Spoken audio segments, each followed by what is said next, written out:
Hello, everybody. Welcome on in. Yeah.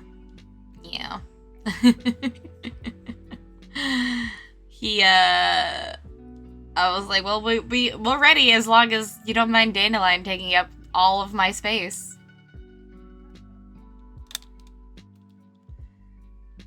That's right, he does belong here. Yep. That's where he's meant to be. Right here.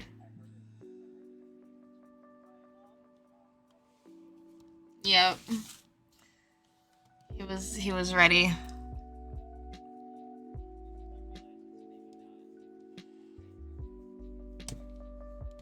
Yes. He did bring me a little snake, which was very sweet of him. Yeah? Yeah? 1, 1/6 of his accomplishments, but yes. Are you?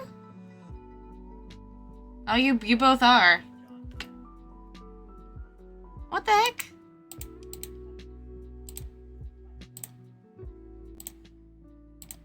There we go. That should be... I think that should How about be... now? There we go. For some reason, It's switched. okay. It switched us to double music and not one music, one John voice. Ah, yeah, that's weird. Well, it's okay because I sang something that's technically owned by Disney during that time. So, I made a joke about the animated Hercules movie from like the early 2000s or late 90s. I can't remember which. Because Dandelion went the distance and is exactly where he's meant to be. Mm-hmm. He's a big boy, doing big boy things. Mm. All right. Let me... Big snuggly boy. Yeah. Getting fur all over my desk. Again, doing exactly as he's meant to do. Yep. As he requires. Oh, and Millie's here too. Hi. Okay. Mother, it is cat time. What the? It is cat time. Oh. Why? Okay. I have become the bonds between... Why are you... Preview it. Ah! 2 cats, the wrong capture, everything's going great. Sorry, Billy, I didn't mean to scream at you. Oh, and now Dandy's leaving. Oh no. Well, they're all gone. All right. Damn, they caused chaos and they left. I mean, that's what they do. Make it so I have no idea what the heck is going on. Okay. Okay. All right. Let's clean up a little bit what they knocked over, and get started. I'm gonna pull up the Bonds Between PDF onto screen. But also, hello, Justy and Dad and Emily. Welcome on in. It's great to see you. Hello.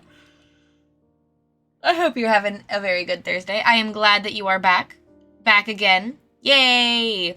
And thank you so much for the 54 months, Justy. I really appreciate it. Oh, Jesus. Okay. Stop. Don't look at other things when you're on your computer, Bree. Just stream. Only stream. You can't do anything else. We'll have to start using Google Meet or something like that if it won't kick us out after an hour. Oh, it will kick us out after an hour. But hi! Hi, Melby Toast. Hi, Lemon. Focus. I'm just so used to, like, being able to, like, click through tabs in, like, an ADHD way when I'm, like, and let's move on to the next thought, but I can't do that. That was such a huge problem for Lucas, too, when he was streaming Rule of Lore shows, and we'd all be in a Discord call, and he'd be like, well, fuck, I can't go look at that. Yep, I can't go look at anything, because if I do, then all of the cameras will be fucked. All of the cameras will be demolished. All the cameras will be bad. Anyway, Bree, what are we up to today? We're gonna be playing Bonds Between. I was hoping you could do that while I do this thing. Oh, for sure. Yeah, I was hoping you could talk about it while I do the technical thing, but I can't because I can't think. Absolutely. We're going to be playing Bonds Between today, which is a cozy duet storytelling game about cozy neighboring dragons.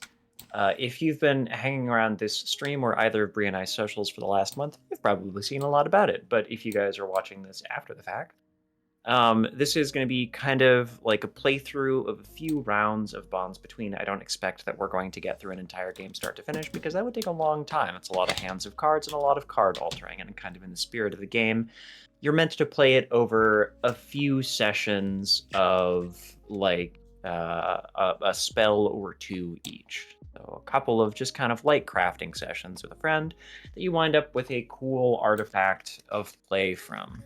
The idea being that at the end of play, your deck of cards is going to look like real wild.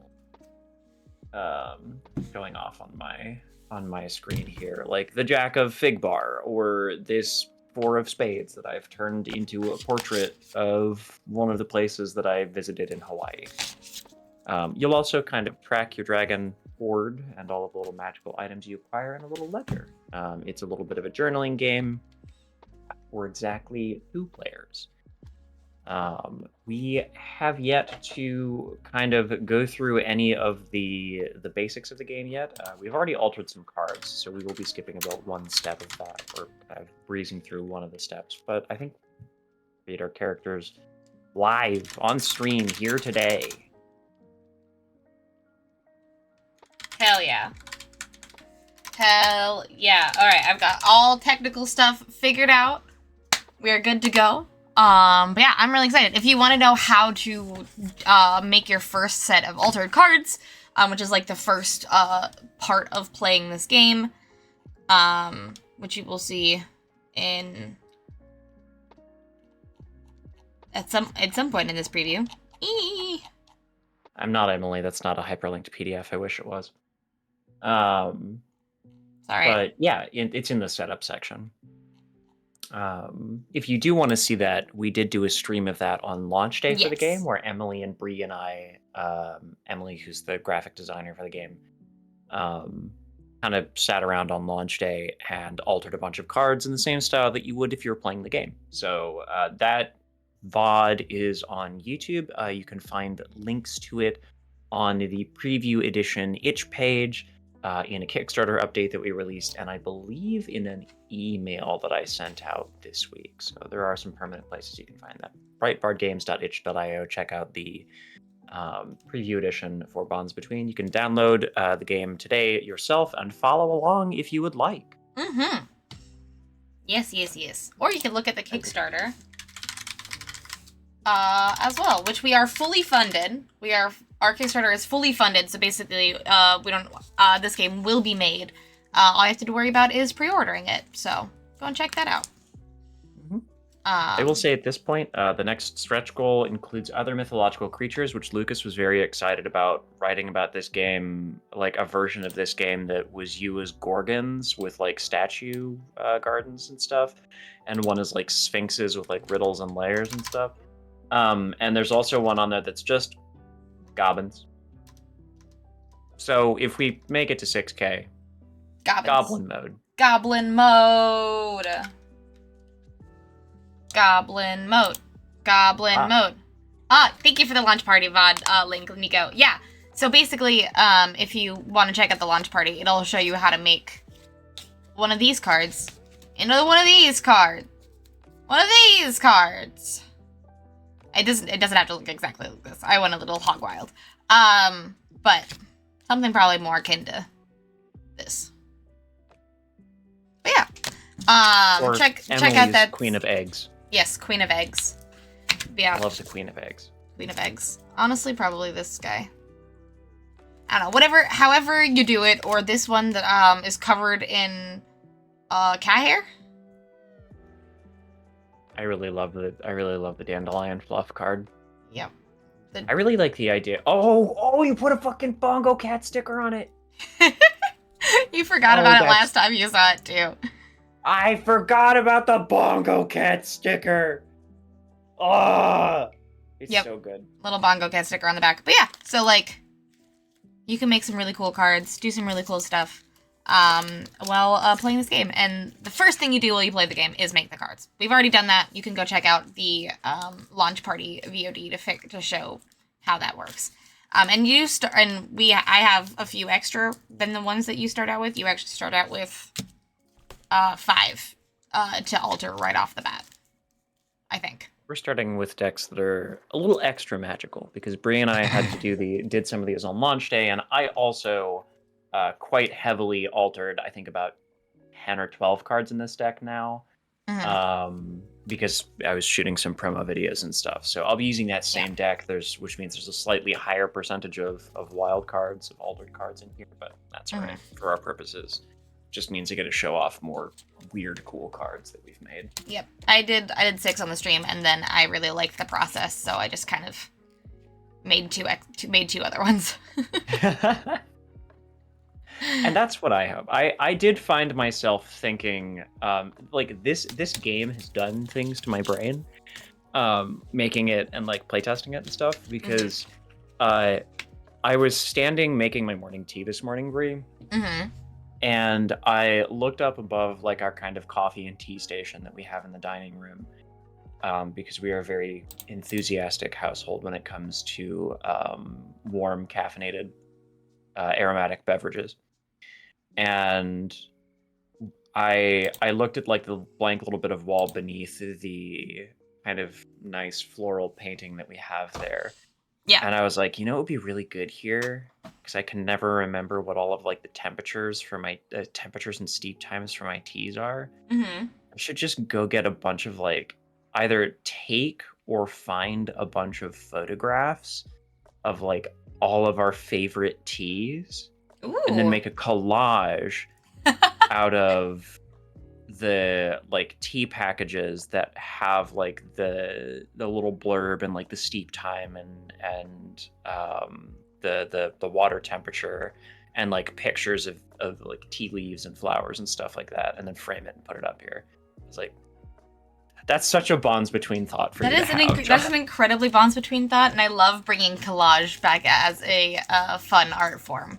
Because, like, when we brought these, like, cards to, Con of the North, so many people were, like, so taken with the, like, art process part of the game. And that's my favorite part of the game. That's the part of the game that me and Emily were like, what if we make art during the game? Yeah. We have to just have this set out on the table with a link to the bonds between, like a link to the bonds between pre-order page on the right next to them. Like, yeah, that's what we did. That's what we did, and it was really fun, and it was really, really cool. So, I even if you don't play Bonds Between, I highly recommend doing this with your playing cards. Because if you don't play with your playing cards and you just kind of have them, because everyone kind of has bicycle decks, have fun. Or if you have a bunch of, like, Magic the Gathering art cards, if you are a Magic the Gathering player, do weird shit to them like this. This is one of the Gollum art cards from Lord of the Rings, and I just kind of put a bunch of scraps on over top of it. I have a lot of Magic the Gathering art cards, which is why I have a lot of this, like, sort of thing going on with them. Because I don't play Magic the Gathering, and everybody that I know that plays Magic the Gathering is like, I don't really care about the art cards, so I'm like, please give them to me, and then I will make them into cute little things. give all of them to me. Give all of them to me! Give them to your friends who like to collage and scrapbook. Yeah. Anyways, that's kind of the prelude of the game. You make a bunch of different cards.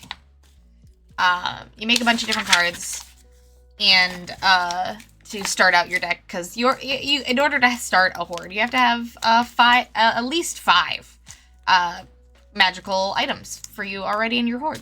So now we play the game, and I don't know how to play the game. I'm just the artist. I don't read it. I don't read. So please, John, tell us what we have to. How do we start a game of Bonds Between? All right. Perfect. We can. I'm not going to read the whole book at you because I think that would be a very boring stream. But I am going to summarize just like what it says on the. I'm kind of work my way through the experience of like reading through the game as though I was beginning it. Give them to your game designer friends because good card stock is expensive. Yeah, that too. Yeah, that too. Also, have a very good lurk, Melby Toast. Thank you so much for being here. So basically, the promise of Bonds Between is that Bree and I are going to be playing the role of two bonded dragons working together to protect our layers from some kind of threats. Our layers will each have something that's wrong with them. They'll be in some state of like disrepair or abandonment, and it'll be our job as the new residents of these layers to use dragon magic to fix them up. Dragon magic, of course, is the magic of things, of places, and of time. So over the period of 1 year, Bree and I will be following the lives of our dragon characters as they collect items and use the power of those things to magically restore our domains. However, Bonds Between is set in kind of a modern fantasy world, far removed from the age of like gold and glory of tooth and talon. Dragons are smaller. They're lords of kind of everyday places, and they hold very tight to a pact that sees them observing these kind of rituals with each other that makes sure that dragons continue to get along and that we don't do the Dragon Wars again, because the Dragon Wars were bad. We didn't like those. So Bree and I's dragons cannot enact any great workings of magic without permission and participation from each other. So as we play the game, we'll be building hands of cards together, trading items between our dragons' hordes, which are represented by our deck of cards, to cast spells. And that's kind of like the high-level overview of the fiction of the game and what Bree and I will be doing in active. Mm-hmm. Speaking of dragons, we do kind of need to make characters. And again, we're talking about dragons who are probably like the size of a house cat or thereabouts. Maybe like a medium-sized dog. Not like the towering mountain cracking monsters like we say like when we say dragon, we think of something like Smaug, right? But maybe a little bit bigger than those like replica dragons in Harry Potter that they draw out of the bag that are like that fit in the palm of your hand. Yeah, except for the cassette dragon. Cassette dragon's tiny. Except for Cassette Dragon. Cassette Dragon is like kitten-sized. Real tiny. Real, just a bitty little guy. All right, so we need to answer some questions about our characters, Bree. Let's scroll down to, this is page 9. To create your character, answer these questions. To what season and element do you belong? Our options, I went too far. Flat Boy. The Flat hamster boy. Dragon. When you are in the tunnels, you are a hamster. Big cheeks! Alright. Who are you? It is page 8. Or the bottom of page 8. Alright. Who are you? To what season do you belong? Dragons are as varied and unique as the magic they carry. But each is affiliated with one of the 4 seasons. Choose one or select one at random by drawing a card from your deck. In the examples I have in the preview edition right now, I just assumed that you would probably play a spring dragon. I mean, I'm happy to do whatever. I have no strong feelings. What my dragon looks like will have nothing to do with what season they are. But spring dragon would be fun.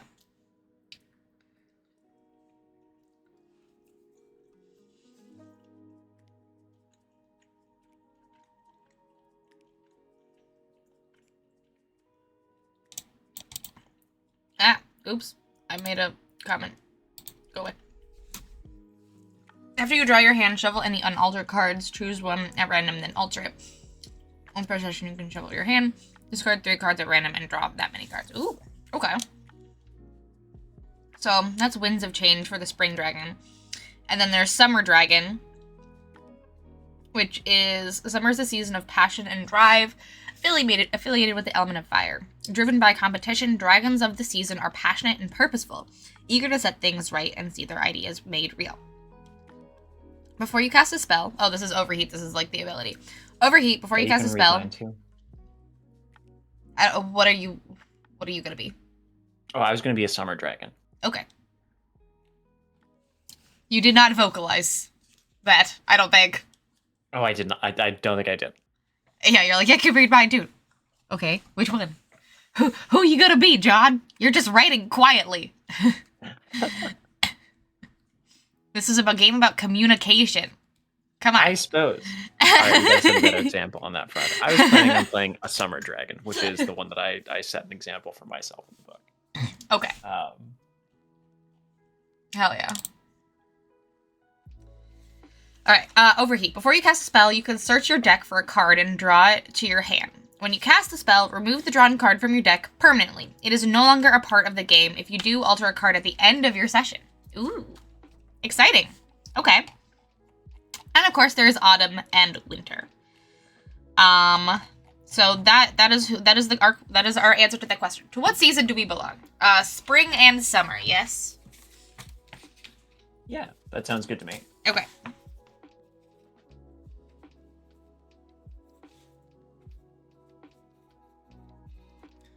What are we pretending to be the dragons that I drew, or are you thinking of a new dragon that you want to look like? Ooh, Nico says they want to be winter. That's a good one. Winter's a fun choice. Winter's ability for reference is called Crystal Clear. You and your bonded play with the top card of your deck revealed. With their blessing, each of you can play the top card of the other's deck. If you are both water dragons, play with the top 2 cards of your deck revealed. When one of your spell fails, draw 2 extra cards and alter. Start your next session with these cards in hand. Hell yeah. And then Planted is Autumn's. At the end of each session, place a card from your hand on top of your deck, face up. Before you shuffle your deck next session, add it to your hand and alter it. If you do not, draw 2 extra cards and alter one. So it's a lot of drawing and altering cards as your abilities. Mm-hmm. I mean, we're making sense. Dragons manipulate your hand and your deck in different ways. We're making sense in runs, so it makes sense. Okay. All right, and then next, what do you hoard? Choose an item you hoard. Whatever you choose, consider how it is a part of your dragon's identity and allow it to inform your actions. What your dragon hoards should represent one of their fundamental desires. It should be something you would find in your own environment without too much trouble. We are, after all, a backyard sort of dragon.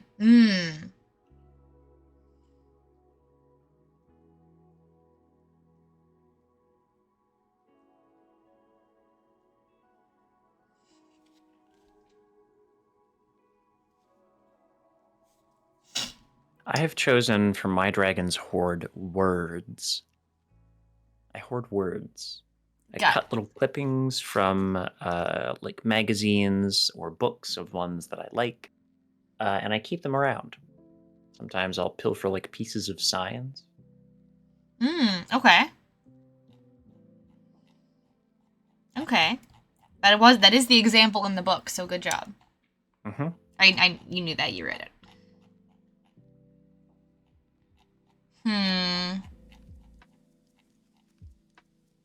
I think I am gonna play kind of off the orange summer dragon that you drew, and I've described my character in looks as flat, almost like a bookmark. That is cute. Well, if a lot of the inspiration for this game is you're supposed to like look around at the environment you have around you while you're playing, just like think of like the objects around you as magical. So maybe, what do I have in the?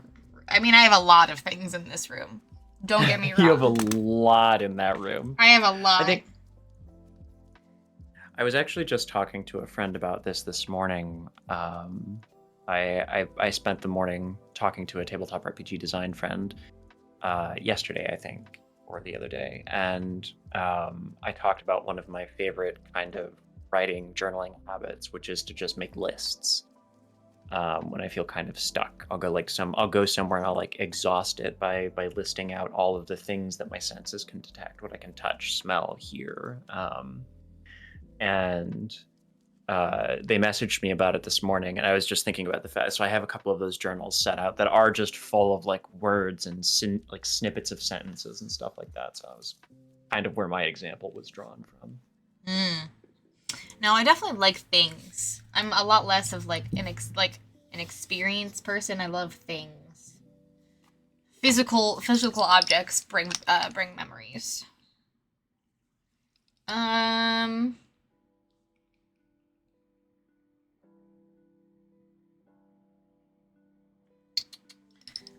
This is hard. I have too many things in this room. I've asked you to choose. You have asked me to choose, and it's difficult. I have on my desk I have books, dice, tarot cards, art, and figurines. And I guess also plushies. And plushies. Can you imagine being a plushie hoarding dragon? I have 1, 2, 3, 4. I have 5 plushies on my desk. I will also say, do you know what else you have that far outnumbers perhaps anything else in your room? I do have stickers. Or in your office? Stickers. I don't know if the stickers outnumber dice. The stickers and the dice might be the same, but I definitely could use stickers. Yeah, sword plushies. I feel like that's more of a winter dragon thing, but yeah, that does make sense. So of those things, what do you think a spring dragon might hoard? A dragon that, or what Lucas and I have written. New beginnings, air, the element of freedom, driven by experience. Dragons of this season are spontaneous and energetic, full of ideas and eager to experience new things. I mean, honestly, probably stickers. If they're spontaneous, stickers are a very spontaneous sort of hobby. I do love a dragon with a sticker hoard, and also it does feel very you. I know how you love stickers. I love stickers. I'm curious, is my sticker book in here? I carry my sticker book either in here or in my bedroom, but I think it's in my bedroom. But I have a lot of stickers, just on my thing. All right, stickers. You can wear them spontaneously. That's true. Oh my god, I imagine your dragon's hide being like your scales having like the same coating as sticker paper does. That would be so funny. Things just stick to me. Like, or you can put stickers onto yourself and then take them off and re-stick them places. Oh, like that's sure, yeah. For the reusable sticker book vibes. Mm-hmm. Dragon sees a cool sticker, picks it up, sticks it to themselves. It's very robot, where it's like, oh, my body's like, my corporeal form doesn't matter. Let me just put a magnet or like a sticker just like on my head. Like, it's very robot chic. Okay. What's your look? A dragon's outer physical appearance expresses their inner magical reality. Using your season and your hoard, describe what your dragon looks like in your journal. Leave room beneath it. The magic of your domain, your hoard, and your partner in spellcraft may work. Subtle changes on your appearance. Okay. So I think my look is that I do think that I have scales. Good surface area for stickers. I feel like I've got like a big like head plate. Ooh. To put like a sticker on. I love that. The sticker changes with the mood of the day. Yeah.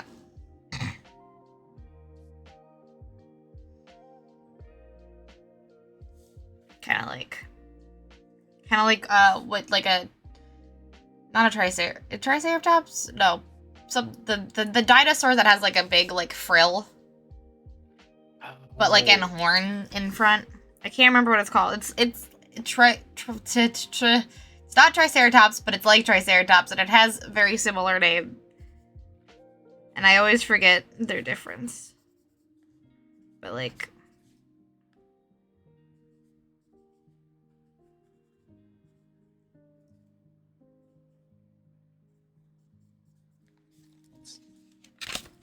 the dinosaur. Oh, Is it a Diloph? It's not the Dilophosaurus, right?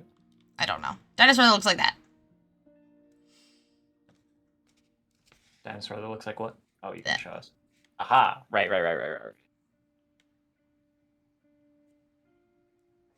It's like kind of like a Triceratops, but not really.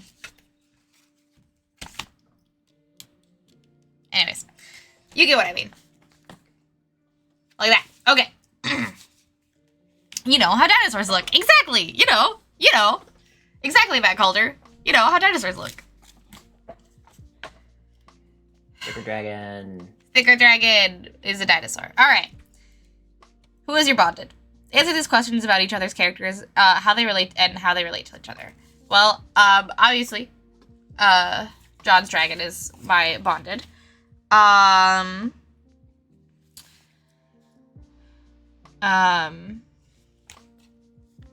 Bonded. Question mark. Okay. Where is your domain? You and your bonded share, bordering domains in a quiet, transient spaces. Within each is your home, your hoard, and a host of problems and personalities to maintain balance between. How you imagine your domain can but need not be referential to the physical location you first play in.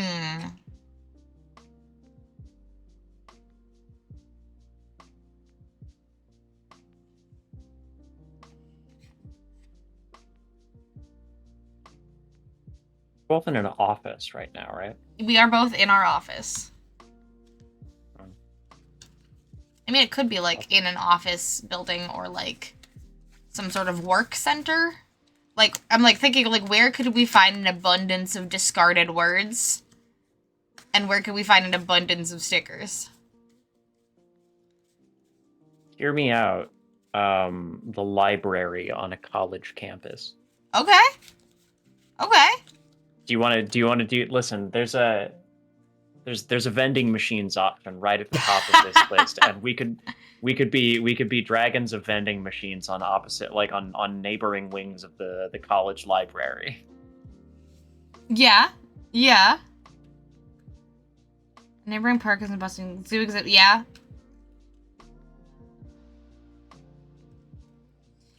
You've been taken with the idea of vending machines for a very long time. I'm happy to do vending machines. It could also be something like the art building on a college campus. Yeah. That feels like a place that would have lots of stickers in it. Yeah. Or things you could turn into stickers. Yes.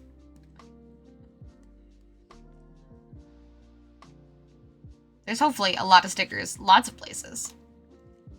There's a lot more stickers around than you think. Mm-hmm. Labels or stickers. Spoken like a true sticker dragon. Yes. I'm down to do a vending machine. We can choose from the list since we're going off of the. My deck is already mucked up enough that choosing from that drawing a card carries a strong likelihood of hitting a real fucked up card, which would not. Yeah, you have a lot of cards. I only have I think I have 8. I have like 15 altered cards in this deck. Wow. It's a lot. Okay. There. All right. I'll say vending machines in the art building on a college campus. Mm-hmm.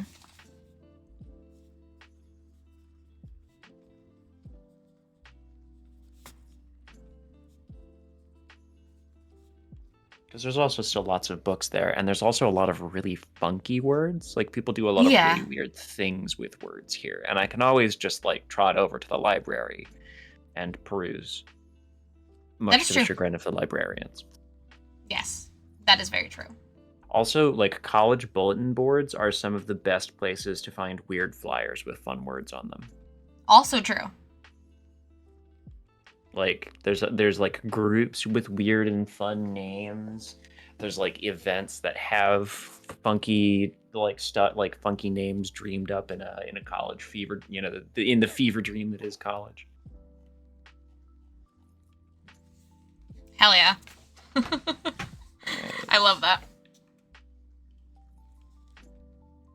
And lots of sticker material. Oh yeah. I imagine that you've selected like either the vending machine or like a cooler in the little like cafe in the art building. That just directly borders the room that has like the crickets and 3D printers. And... yeah. Got the across the way from like from the sticker or like printing office. Mm-hmm. Sheets of sticker paper at a time just go missing. Yep. This is also a very cute relationship to me because I described my dragon as having claws and a tail that come to like rounded points, perfect for dipping in ink. Oh. For writing or for drawing. Make custom stickers. That's nice. That's pretty good. For dipping in ink.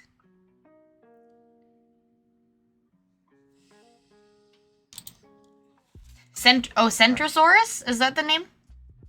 I thought it started with a T as well, but I could be wrong.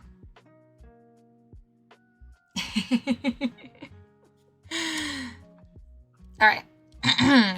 What threatens your domains? Your domains have fallen into disrepair or chaos in the absence of a character. What are the signs of its suffering? Repeat this process each time you start a new season. Is this supposed to be season or session? Season, I think. Kind of like a new problem to solve each part of the year. Okay. Did we decide what part of the year we were in, or is that later? Let's assume that we begin in the first one. So should we go? Is it 4? Is it in earlier that did I miss it? That we were supposed to choose seasons? Oh.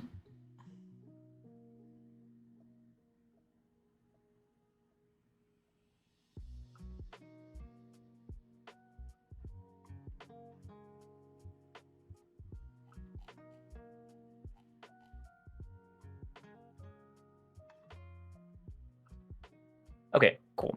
So basically, the game takes place in seasons over the course of a year. In each season, we'll cast 3 spells. So we could probably play like a season today. Okay.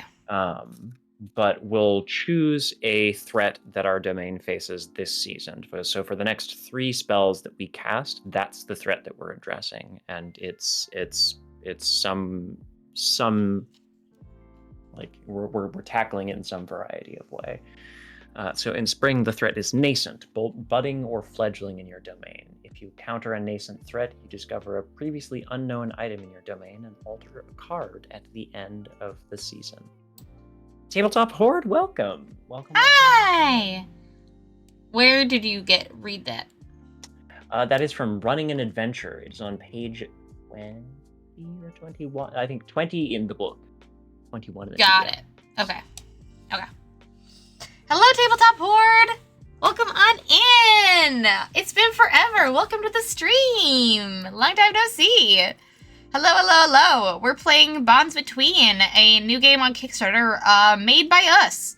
And I am learning how it's played and making notes.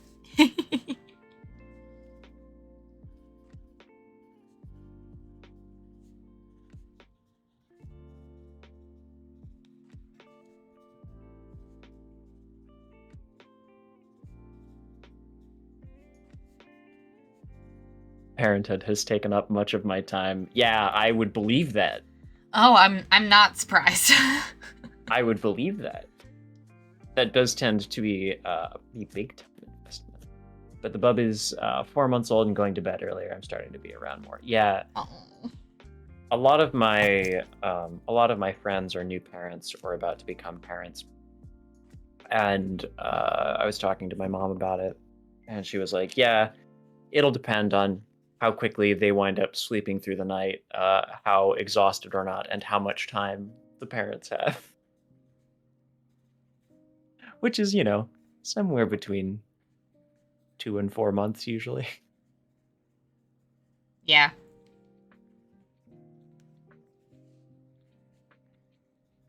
All right, I'm gonna draw a card for our threat. Oh, sorry, I should explain what we're doing to our raiders, huh? Yes. For our lovely raiders, we're playing Bonds Between, which is a duet role-playing game about tiny dragons in the modern world who have neighboring layers. Those layers face some kind of threat, and so we do little dragon magic spells to solve our problems. But dragons are sort of like picky, proud creatures. And even though we are neighboring each other, there's still like kind of an etiquette, a pact to be observed. And so when we cast spells, we have to do it together so that neither of us kind of pisses the other one off. And because our magic combined is more powerful than our magic alone. To that end, Dragon's magic is the magic of stuff, and that stuff is represented by a deck of cards that over the course of the game, we're going to make more and more magical as the items represented by cards in our deck in our horde to become more magical, we'll alter them. So, like, this Jack of Beasts or the Jack of Figbar that I have here. Or this kind of simply altered one where I just cut some cards in half and taped them back together in different ways. But yeah, that's the gist of the game. Bree and I have decided that our dragons live in a art building on a college campus, atop mine atop like a vending machine, near a set of like bookshelves for like reference books, art textbooks and manuals, that sort of thing. Gotta run and grab some food. Have a wonderful stream. Thanks so much, Tabletop Board.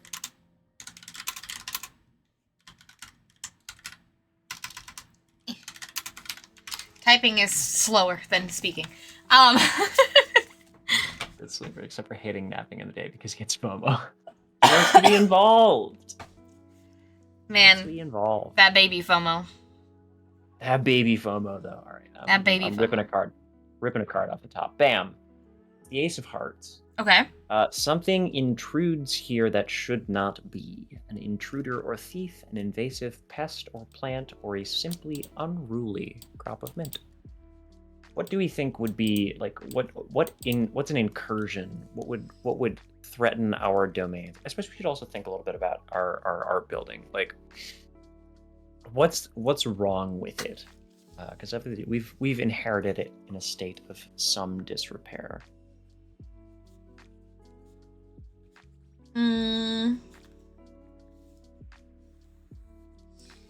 I mean, in actuality, low funding, but All right, fair. Like I think low funding is a fair kind of. It's not particularly well funded, so it's probably kind of old. Yeah. That suggests to me like a leaky roof. Poor ventilation.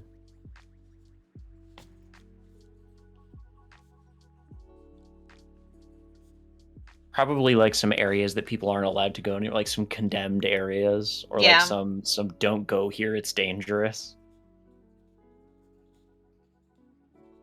That also seems correct. Condemned or like structurally unsound. Yeah. Also, everyone coming in. Oh, sorry. Everyone coming in with Tabletop Lords raid.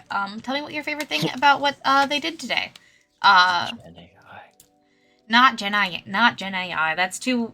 The dragons. Too topical. That's too topical. The dragons can't do anything about that.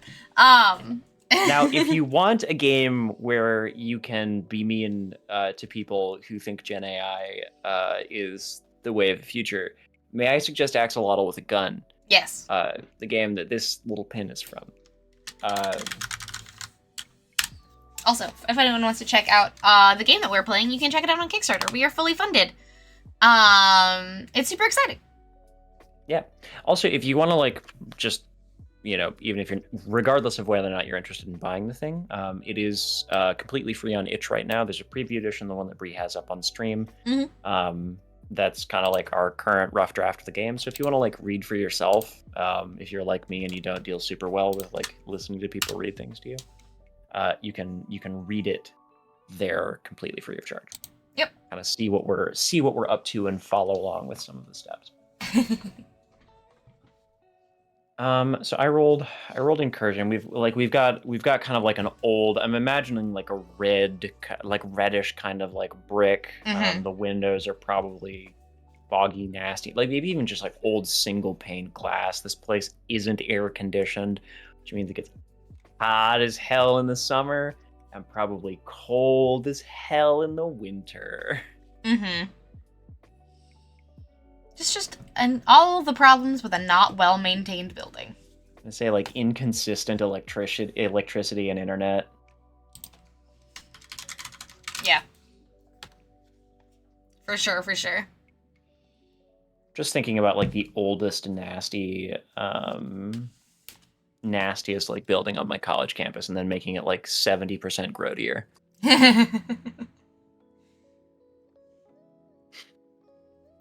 It's got to be gross enough that you have to give it the Stardew Valley Community Center treatment. Yeah, that's basically what we're doing, right? Yeah. We're just dragons who are giving rundown places the Stardew Valley Community Center treatment. Yeah, exactly. All right.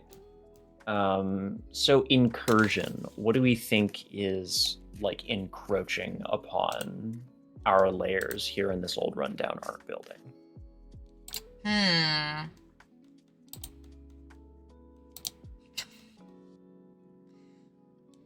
Rats. I don't know. Rats could be an option. Like that could be Vermin.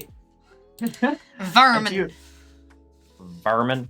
Could be like vermin, like a colony or a family of of rats or something, like squirrels, those kind of things. Squirrels, yeah. Squirrels are menaces. Or like red squirrels are absolute menaces. They are cranky, nasty, and they will fuck your shit up. The only other thought that I had would be like mold or something like that, like black mold or something like that, which can a building if not dealt with. But I think a creature is maybe more fun than that. Yeah, I agree. I think it'd be very funny if it was squirrels. Yeah. A colony of red squirrels. I'm going to write incursion by red squirrels on here, and that's the threat for spring. Yep. I mean, that's a good spring threat. Squirrels. Mm-hmm. Squirrels that eat electricity and plastic. Yes. Squirrels that eat electricity and plastic. I mean, they'd be springtime, they'd be stealing stuff for nest making. So imagine working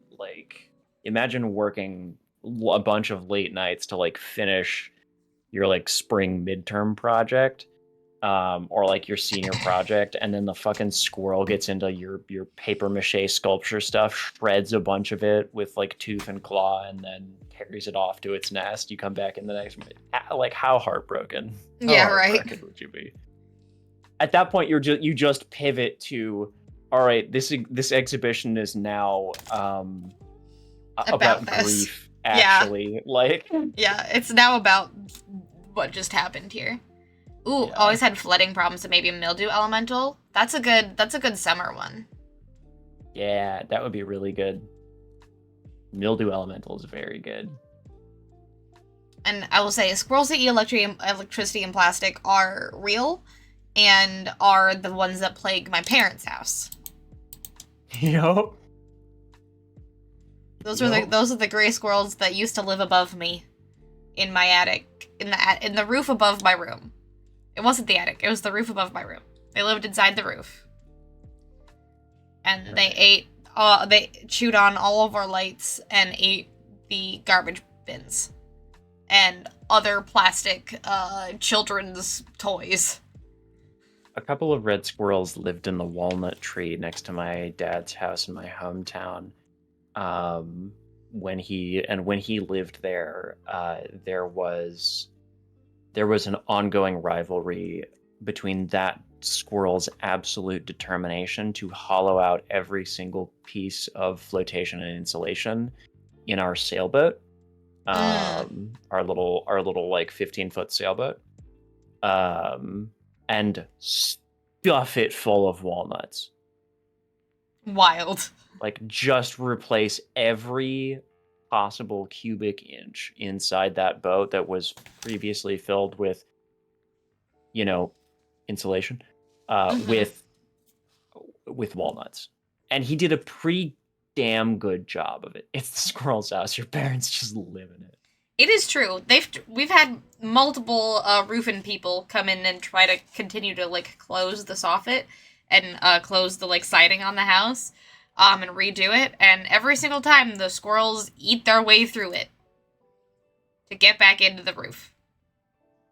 They eat the metal to get back in. Anyway, incursion by squirrels, actually terrifying. A real problem. Do squirrels belong to the family Rodentia? Yes. Yeah, their teeth are actually always growing. Yes. I mean, I can double check, but I'm pretty sure. I'm pretty sure. It's not like rabbits, where rabbits are not rodents. They are rodent adjacent. They do say rodents. Yeah.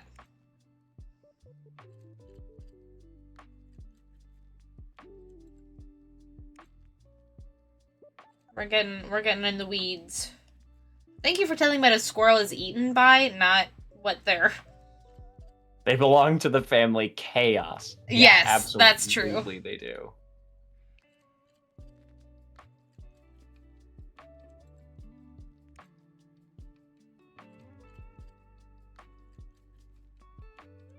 It's starting to get dark.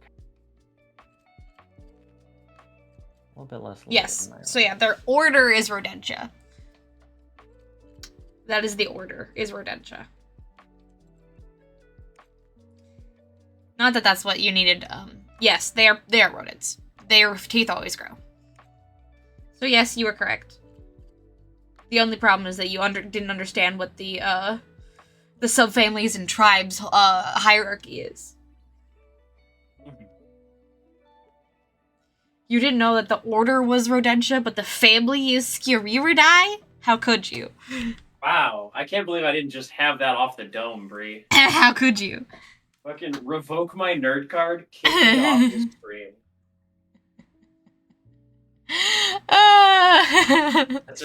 That's a corner punch right there. You don't know about the freaking family tree of squirrels? How dare you? Right. This is important information.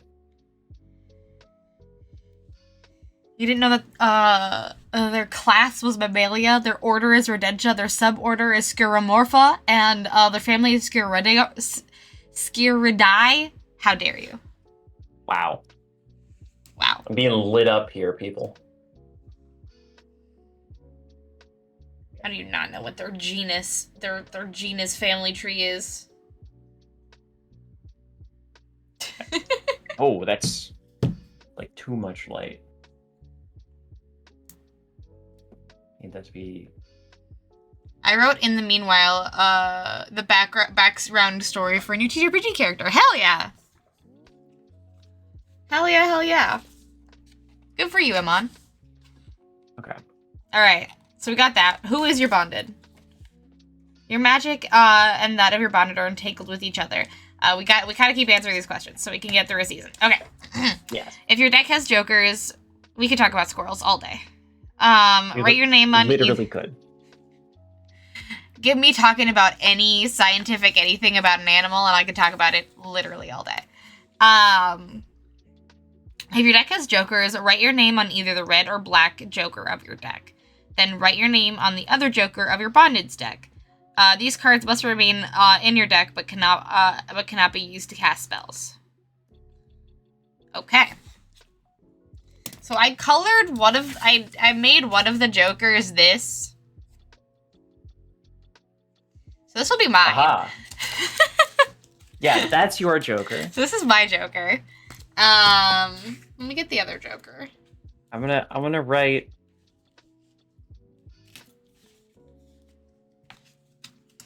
I just thought wouldn't it be fun to make a joker weird, and I made it weird. Okay, I will write Bree. I made it weird. Little weird little guy. I have written Bree on the other joker. Hell yeah. And my joker was used largely as like a palette. So like I wrote my name and a little smiley face on it, and then in a lot of places I just like practiced and tested things on it. Nice. So, you know, that's about where these are all at. Speaking of chaos, new Hades 2 update just came out for those that didn't see it. Oh, sweet! Trailer. The update is out. Sorry, just the trailer. Wait, actually, the update is out. Neat. Yeah, the update is out. My friends have been playing it nonstop. There's a Hades channel on our Discord. It has like more than 100 messages in the last 24 hours. My god. All right. There we go.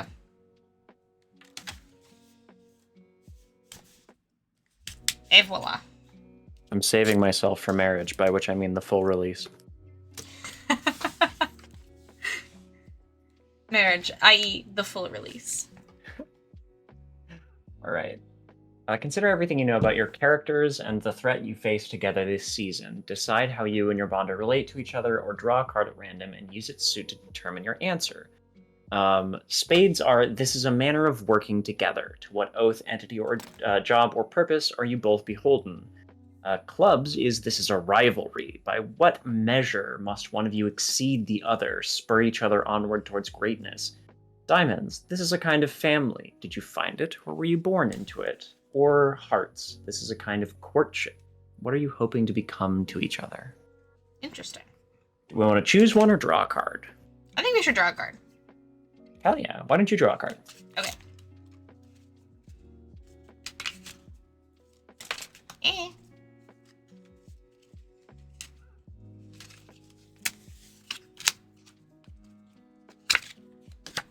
Diamonds. This is a kind of family. Aw.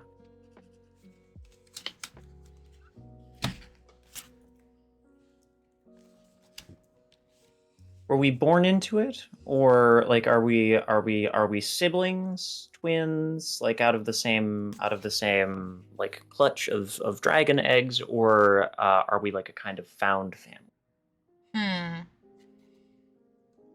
Well, I'm very scaly, and you're very flat. That's true. I mean, it depends. I mean, we don't have to be the same type of dragon. It could be like dragons could be like cats, where they're a clutch could have multiple fathers or whatever. I don't necessarily know. Although I guess that's not probably really easy to do with reptiles, but you know, hey. Lucas, I need you to get in the comments right now and talk about the reproductive possibilities of dragons in the Bonds Between universe. If it wasn't something that you had already thought about, guess what? I've planted it in there now. There is also something to be said for like the dragon's appearance, like shifts depending on their kind of magical They're like reality. they're elemental.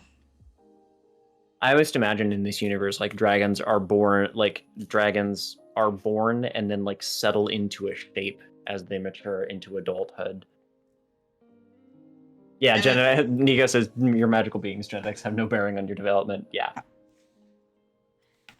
Hey. I say that dragons are born from the first fairy's laugh. What a great line. That is very cute, and that is how fairies are born in the Tinkerbell universe. Fun fact. No, not fairy. It was the fairies. The pixies are born from a child's laughter. Anyways, I mean, sure. We don't have to get into. We don't have to get into the reproductive cycle of a small dragon. We don't have to. See, that's just the kind of thing that happens to naturally interest Bree, because that's what the degree was about. Yes. Okay, yeah, we could go the fantasy route of us, like, just coming into being and being magical beings, or we could get really nitty-gritty into the science of it. No? Okay. I mean, I imagine that, like, even, I think my kind of, like, middle of the road answer is that dragons are all born away. That is loosely based on probably their parents, but your outer, like, your magical, your physical expression is defined by your inner magical reality, right? So the instant that I, like, mature into becoming, like, a dragon of words, my dragon kind of changes to reflect that reality, right? Sure. That's fair. That's fair. In the same way that as yours became a dragon of stickers, Yeah. your dragon changed shape to reflect that reality. That's fair. That is fair. Well, I think if I guess we're both, like, scaly or whatever, I think we could both, like, be actual siblings then. All right, I'll say we are nestmates. Okay. Siblings.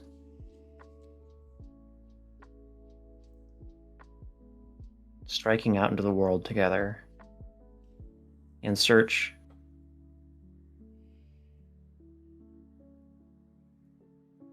what if this is our first lair? Aw, cute. We got kicked out of the nest and this is the first place we landed. Go find somewhere. Okay. Okay. Take your sister with you. So fairies are born from child's laughs, and then dragons are born from fairies' laughs. That's cute. Then what are born from dragons' laughs? People? Is it a cyclical cycle? Is it a full circle moment? Time is a flat circle. All right. So, we have now. Yeah. This is kind of where we would do, if this was our first game, what we would do at this point is Bree and I would take our entirely unaltered decks of cards, shuffle them up, draw 5 cards, alter those, and then shuffle them back in. And that would represent the kind of hoard that we have inherited, whatever we've brought with us. Or kind of inherited from the previous tenant of this domain.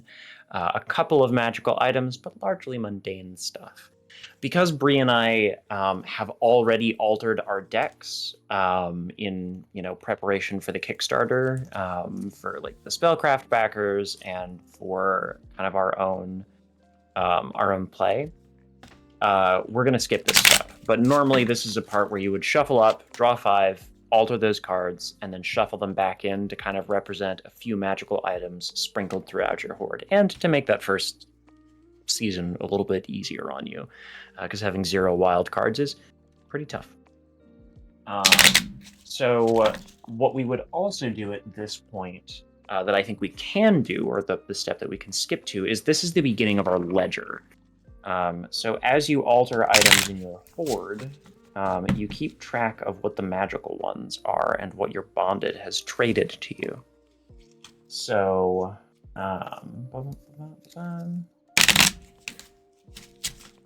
why don't we just choose 5 of the cards that we've, rather, I think it might be better in the interest of just getting into play, of when we draw any altered cards, we can just record what we think those are when that happens. Yeah. So, let's prepare to cast a spell then. Our first one of the season. Shuffle up our decks and draw a hand of 5 cards. You know what? This is hard to do because I can tell where they are in the deck. So I'm just gonna like do what me and my parents now call the raccoon shuffle. The raccoon shuffle. Or I just kind of do this. I love this. I love every part of this. I have drawn a hand with 3 altered cards in it off the rip. One that I have cut and pasted together, one that I soaked in my favorite beverage, and one that is a marker kind of illustration on the card of a place that I visited last year. So I want to record these. Okay. Okay. Our hand is 5 cards? Yes. Okay. 1, 2, 3, 4, 5. I drew 1 altered card. And it was the Jack of Cats.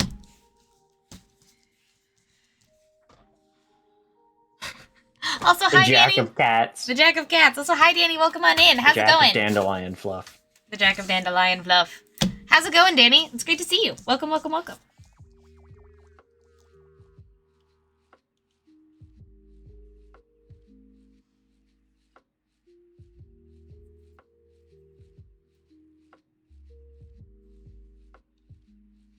The lunchbox your mom packed before she sent you on your way. Yeah, Dragon's time. Also, hi, Amity. Welcome on in. How's everybody doing, by the way? Now that we're finally now we're not, like, explaining how the setup works. How's everybody doing? What has everybody been going on the last few days? How's your Thursday? I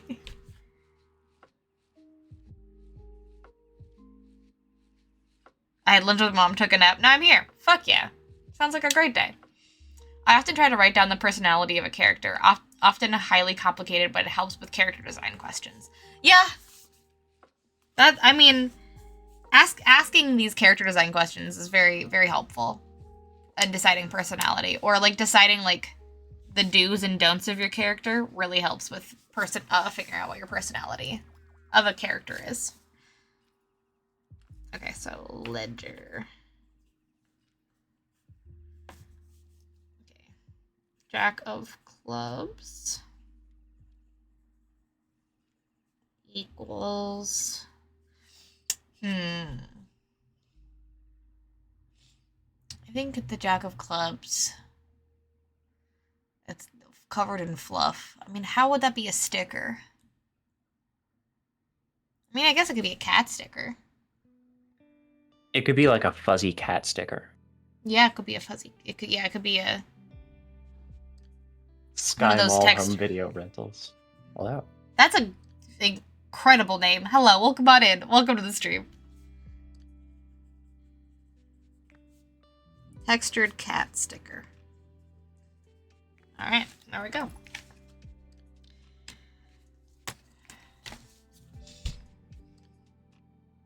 Dragon's time. There was a game instructional video where a puppet raccoon taught you how to play, and when it came to the shuffle the card step, that is how the puppet shuffled cards. Yep. The puppet just did that, and it was very cute. So it's the raccoon shuffle. What's up? We are playing Bonds Between, a new game that is out on Kickstarter right now, made by me, John, the 2 people on this stream, as well as Odds and Ends in the chat, and Lucas Sellers. It is a really fun game where you pretend to be tiny little dragons, trying to protect your domain through the seasons, through the year. And by doing that, you have to cast magic with your horde, and your horde is represented by these cards. Your horde is the full deck of cards, but you start your journey by altering 5 cards in the deck, and by altering we mean do fun little things like this, where you can like put a bunch of stickers on it, or cover it in cat hair and seal the cat hair in it like I did. Or a bunch of other silly things you can do. There is in the how to play section, there's a bunch of suggestions of what you can do for a card, and how to do it based on like the element that you are in, or you can do it literally however you want. But this card would be altered in the earth way, because I have put earthen physical stuff on top of it with like cat's fur and stuff. It's really, really cool. If you want to read Um, more about the game on the Kickstarter page, or there's a link floating around in chat somewhere, you can download the game for free, or the preview edition of the game, and read along yourselves as we play. But yeah.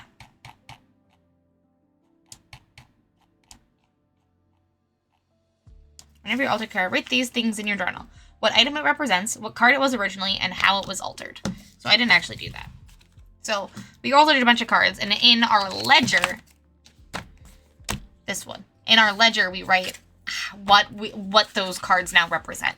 Because now that they have become magical items to you, they are extra potent in the spells you cast. Yeah, I'll go give it a read. Please do. Check it out on Kickstarter. You can also check it out on and download for free on our itch page, which I will pin the itch link to the chat. There you go.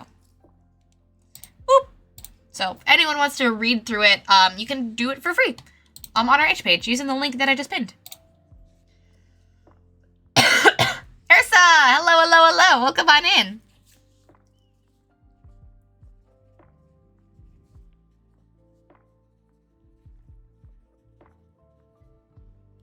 Hello, hello, hello.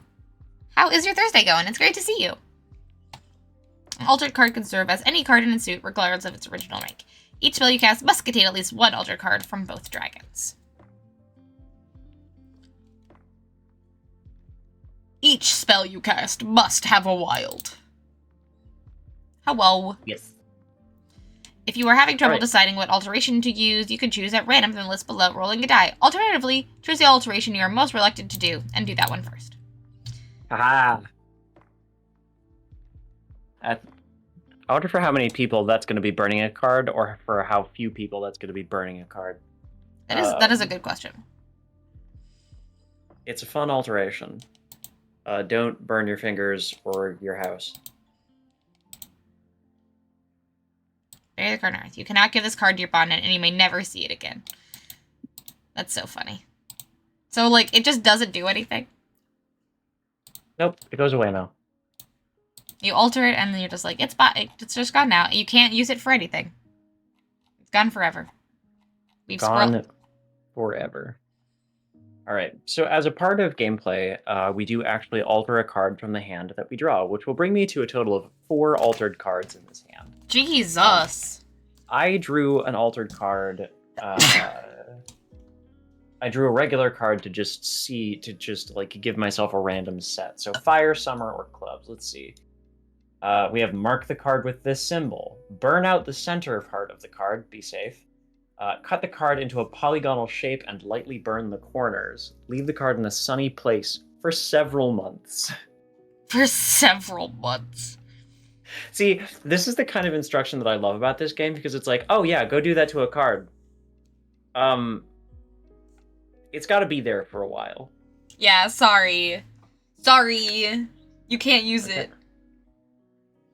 Tape a design on your card. Put a sticker you aren't using onto the card. Melt hot wax. Fold it into an origami. So I have a question. If you can't use the card that has to stay there for many months, or it needs to be buried and you can never have it again, what do you do then with your hand?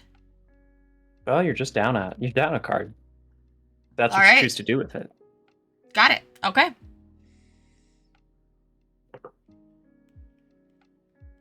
It's very good. Day off, so got to sleep in. Then getting the chance to relax today and work on various D&D things. Current hyperfixation is Himbo Goblin Barbarian. Hell yeah. He's been unintentionally befriending the Fae and his backstory. Are rolled so well on his stats, except his intelligence. He has a 6. That is the way. That is the way. Alright, I think I'm gonna alter this King of Clubs. Or, yeah, King of Spades. Because I am a Spring Dragon.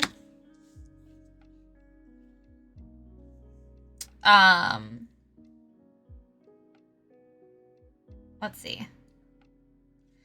Cut a card into square dimensions. Drop this card from a great height. It's cool if you never find it again. Punch or poke holes in the pips, then all the pips in the card. Cut a shape out of the card, but leave all 4 edges intact. Tear 2 cards halfway through and slide them together using the tear. Do not separate them. Rip a card and then sew it back together.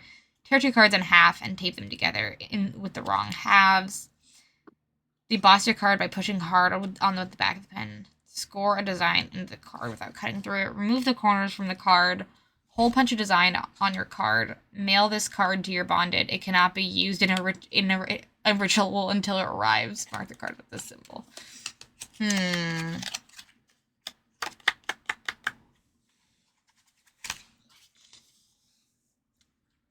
think I will cut a piece of it out.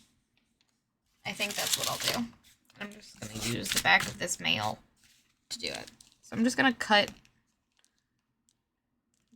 the king out with my X-Acto knife. My X-Acto knife is very dull, but we do what we can. I have this sticker from Fine Work Game. And that's gonna go onto the card. Nice. And then I have like this page of Lictor stickers that I think I'm also gonna like stick one of those on there. Hell yeah. I'm back, but also EP. So good night. Good night, Nico. Good night, Nico. Thanks for hanging out with Also, us. I finally found my Love to Be Sad About Bugs sticker, and that's gonna go on my water bottle. Hell yeah. I'm very glad that you were here with us to experience this game and tell us about what your dragon would be. It makes me very happy. Have a good sleeps, my friend. Speedrun.com, longest game of Bonds Between. I would love that. I mean, it might be months. The longest game of Bonds Between could be like a full year. That'd make me very happy.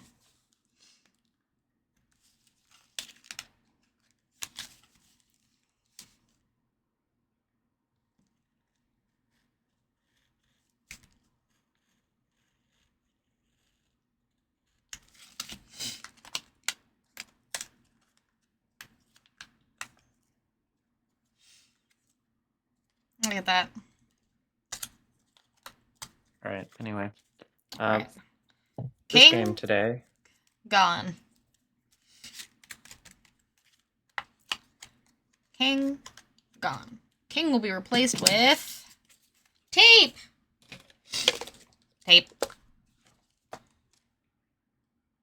Papa. Papa. Papa. Papa. A fun tool to use to alter these cards would be those shaped hole punchers and like punch a bunch of those shaped holes like stars and stuff. Oh, do that and then do it to another card and fill in the holes with the other card's hole punch. That would be really fun. That would be really fun. Now you're thinking with portals. Now you're thinking with portals. All right.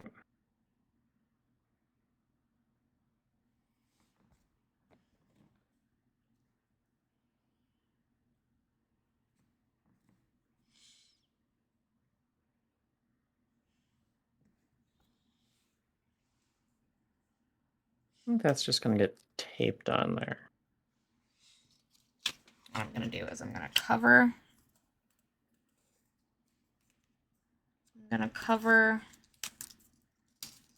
the king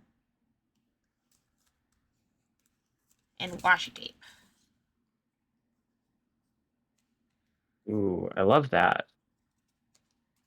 I'm going to cover the king in washi tape.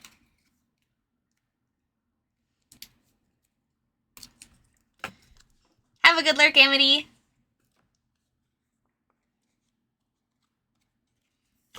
So that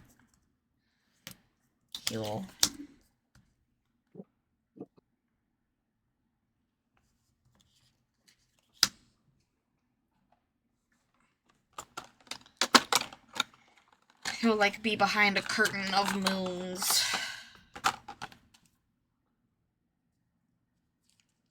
Make it very airy. I was thinking of that too, Danny, of like having a bunch of different hole punchers, but I sadly don't have any. That is one crafting tool that I do not have. The only like hole punchery thing I have is to like make things have a rounder edge. And well, that is fun. It wouldn't really help with these cards.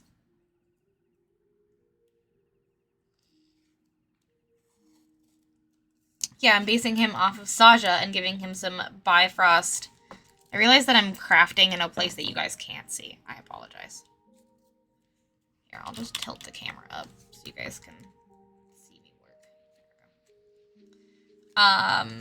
So when the magic came back and the... Oh, wait. Okay.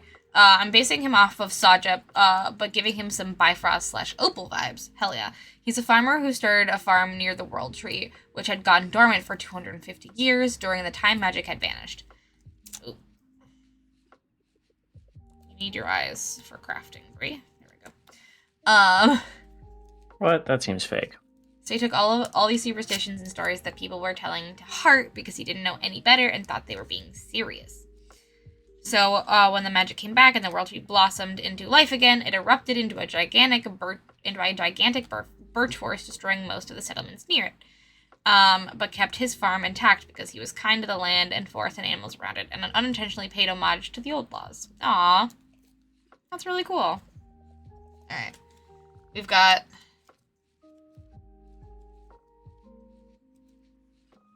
a Moon King.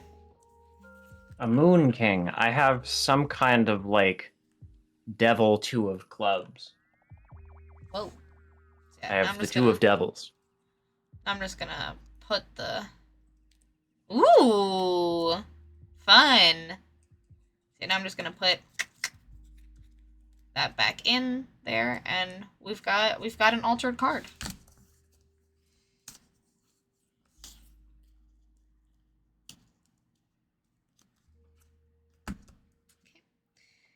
Where's my topic?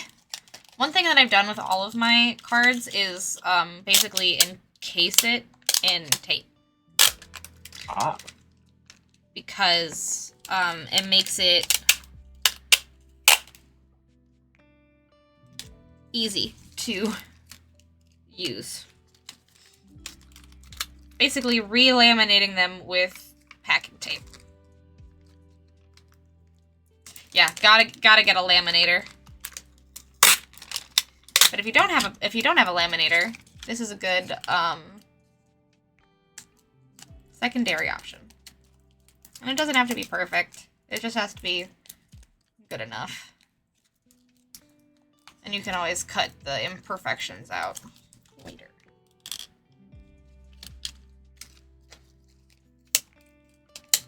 All right. If Bree and I were playing in the same place.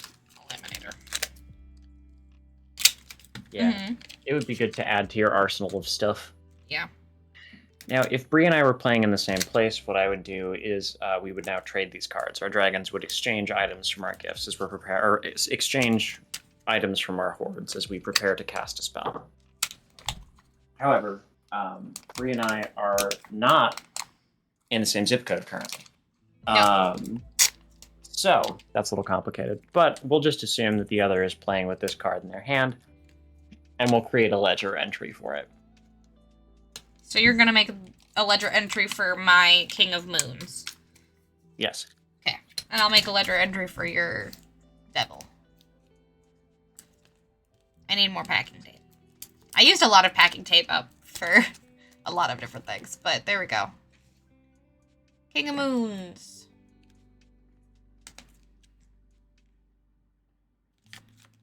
What kind of sticker is that? What do you mean? Oh, sorry. I thought you meant for real. I was like, it's a washi tape. We went over this. No. In the fiction, what kind of sticker is it? You hoard stickers. Yes. What sticker are you gifting me? So as we prepare to cast our first ever spell.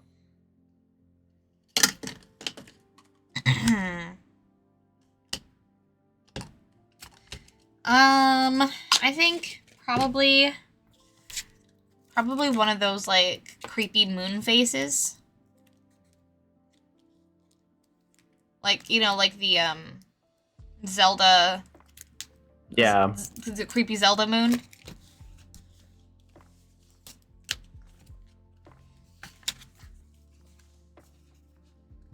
And then your card used to be mine is the King of Spades. Mine used to be the Two of Clubs. Two of Clubs.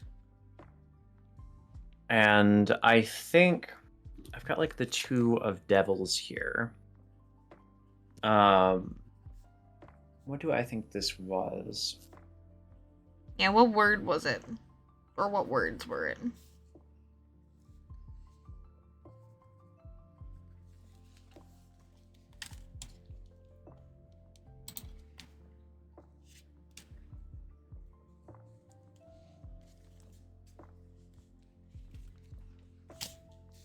There's all my cards.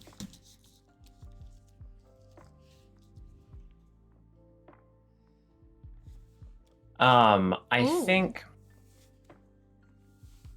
Sorry. You can decide what you want. Oh, go ahead. No, Emily just Diabolist, diabolical, yeah, detrimental. Emily's just giving good words in the chat. So Emily and I are in the same kind of vein, but I think that my dragon probably found like an abandoned book of Italian art songs.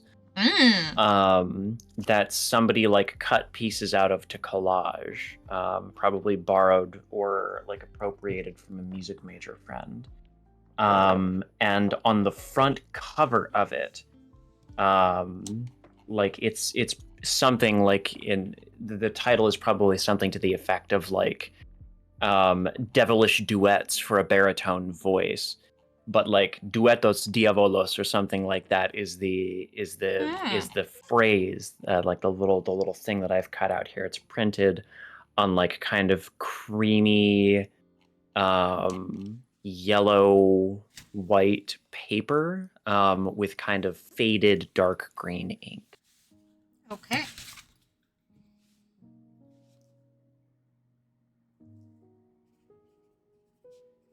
Scrap of paper that says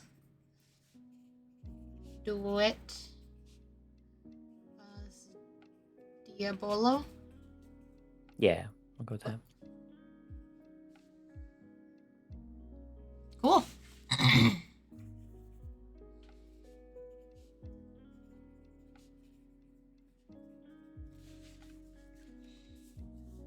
All right. Awesome. I have that written down. What does this item I'm giving you from my hoard tell you about me?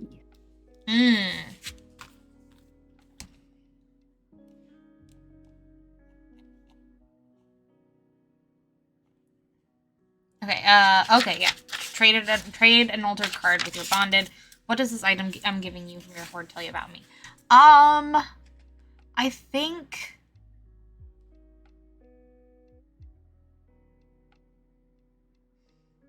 it tells me that you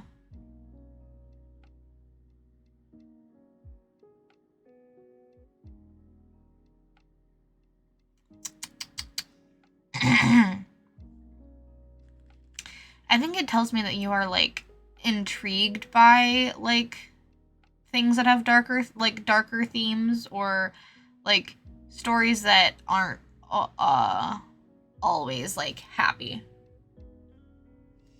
You've got a dark side. An eloquent dark side to you. Yeah. I like that. How does knowing this improve our relationship?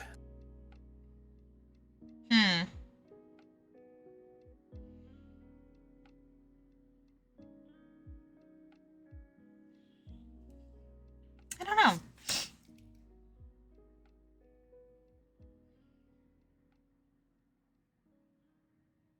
We can table that one. Yeah. All right. For me, what does Moonsticker say about Breeze Dragon?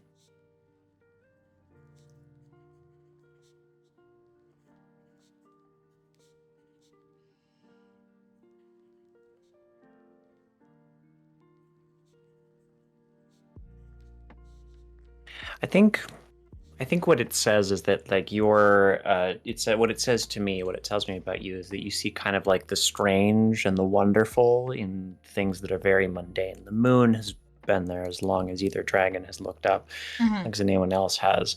But to like collect this sticker and hoard it and be fascinated by it is like a reflection of like perhaps an understanding that there are many different ways to view um, a thing that is common to all of us. Yeah, I like that.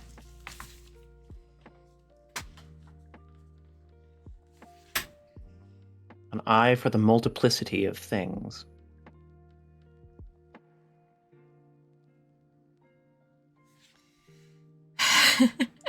Janie says my aunt has so many craft supplies. She'd be great to play with this with.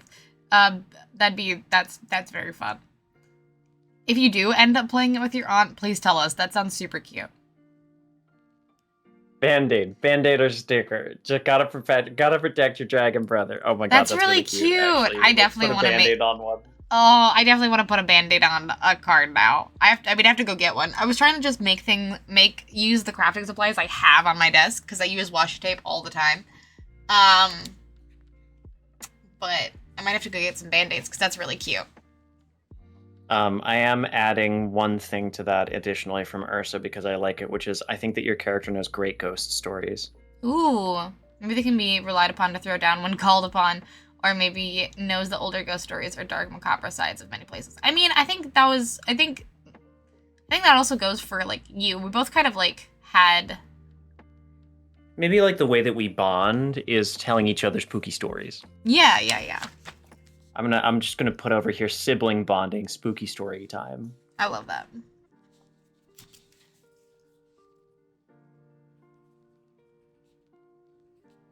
Like both dragons love a good spooky story, and so we're constantly like looking to like we're always looking for our the fuel for our next spooky story. Yeah, I love that. All right, cast a spell. So, make a new entry in your journal for this spell. Oh my gosh. It's a very journal-heavy game. Journaling game. It is a journaling game. You're correct. You wind up with 2 artifacts of play when you play Bonds Between. One is the cool deck of cards, and the other is your ledger of items and your the kind of list of little improvements and spells that you cast and the effect that they had. All right. Oh, I didn't even realize that me and you were the example of play. Yeah. I just when I was writing, I might change that in the final edition. It's but fine. I was just like, fuck it. It's John and Bree. That's fine. I don't care. That's very, very funny.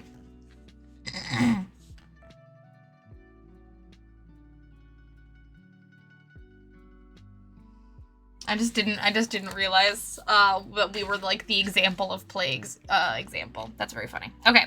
Cast spell. Jesus. Each time you play a session together, your dragons will cast at least one spell as bonded. Assess your problem. Make a new entry in your journal for the spell. Consider the threat to your domain you discovered during character creation. Decide together what the threat looks like in the season. If this is the first spell you have to cast this season, choose a new threat using the list in the character creation section. You might be playing this game in a physical space that matches the domain of your dragons. If so, choose an object from it and assign a problem from the set to it. Okay. Well, our problem is squirrels. So, how do we combat squirrels? What are we trying to like assess? We have a lot of wild cards here. We do. Because, you know, we have the 2 starting ones.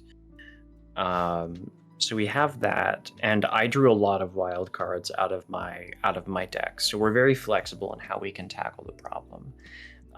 One of the suggestions is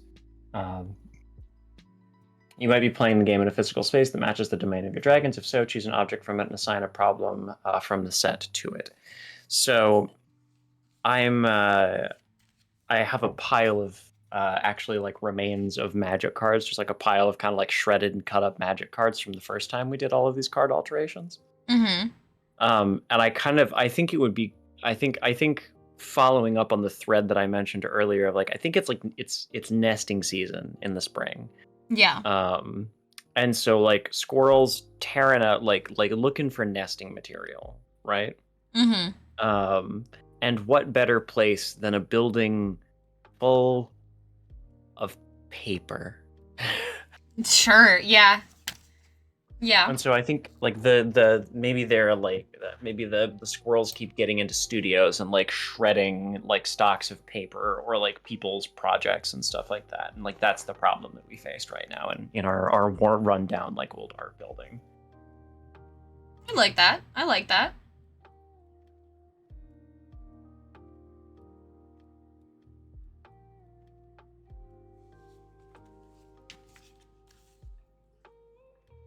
So we're doing what exactly? With our spell? So how do we want to tackle that? The spell. Scroll down and look at our spells. We have Feast of Hours. We draw supernatural strength from a sumptuous meal. A false effigy. You dabble in dark powers. Ooh, that could be fun. This ritual requires an effigy or totem of something significant to you. What does yours represent? I mean, that always could be fitting, given that we both made spooky-esque cards. We did make very spooky cards. A false effigy is 2 sets of 4. So a set in cards is...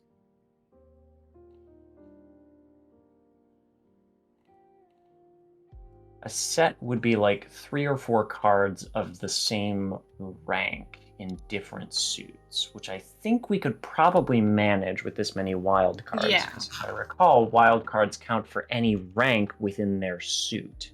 Yes. So we have, this is very funny. I have the King of Diamonds and also I have the King of 10 Club Diamonds. Nice. So, let's see then. And what do you got going on in your hand over there? Do we think we could like put together? I think false effigy is a good place for us to go. Do we have? I have 2. Got a 5. I've also got a 5. I've got a 5. I have a 3, a 5, a jack, a king, and an 8. I have a 2, a 5, a 4, a king, a jack, and a 10. Okay. Although, so sets are the same number. Same rank. Yeah, same rank. Okay. But the suit has to be the same? It doesn't matter the rank. But you also have a jack of... Is your 5 clubs? My 5 is clubs, and that's unaltered. My 5 is the only unaltered card in my hand. So we have 2 5s to start with, and that's already building towards a set. Uh-huh. Okay, I like that. I could... And then what are our... Okay, so we set aside our 5s. You have 2 altered cards, and I have 4, which I think I could use I could combine all of these to make a set of 4. And then you could complete the set of 5s. Are they full wild, or does it matter what suit they are? I think what suit they are. Let me look. Because they're not all the same. They're not all the same suit. And sometimes you've changed the suit of a card.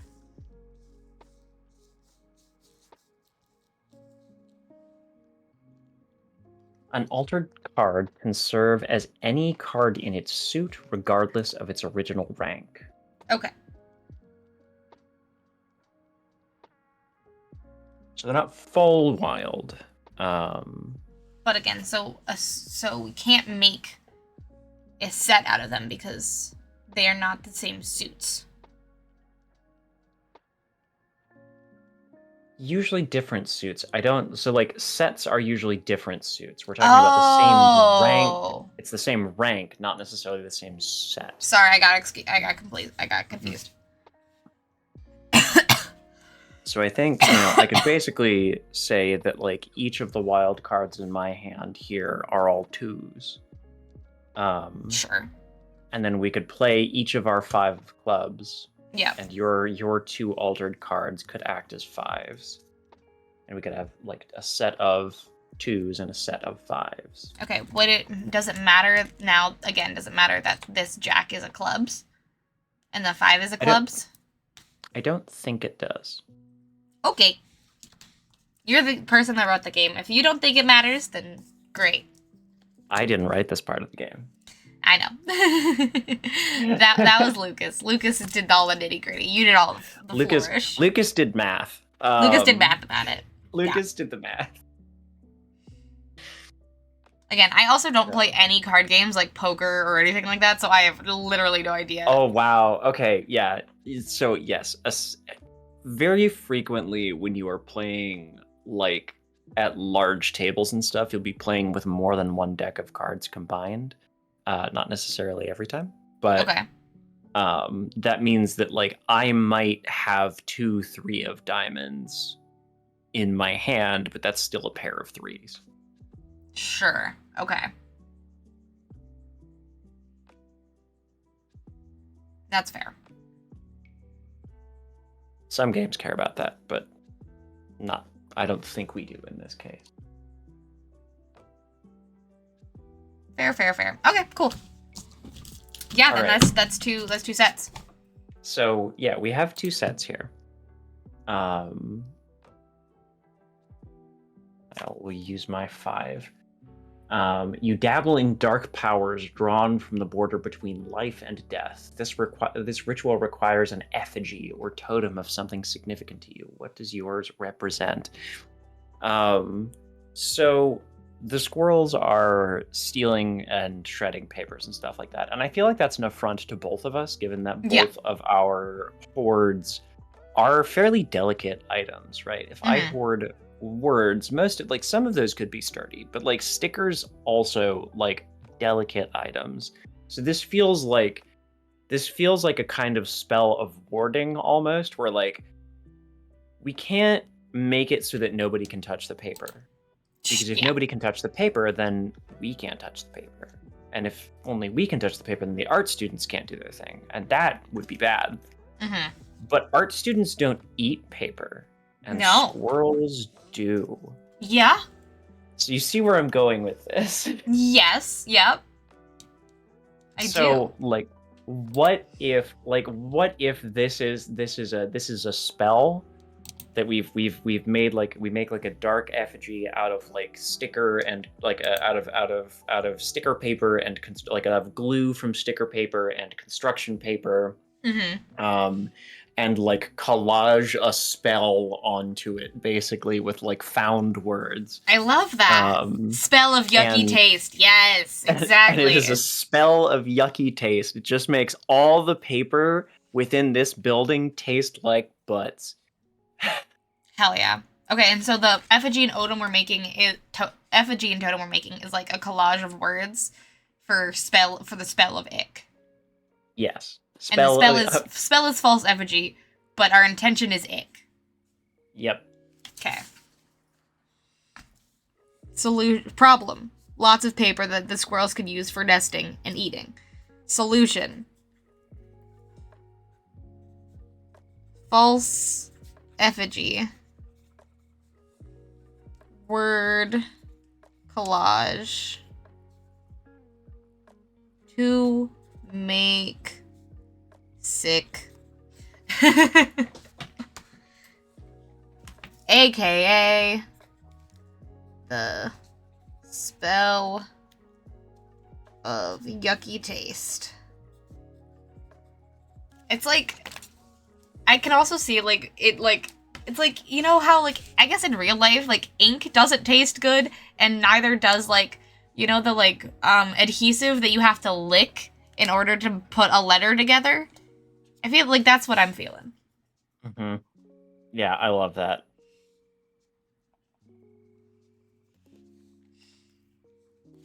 That's what I'm feeling.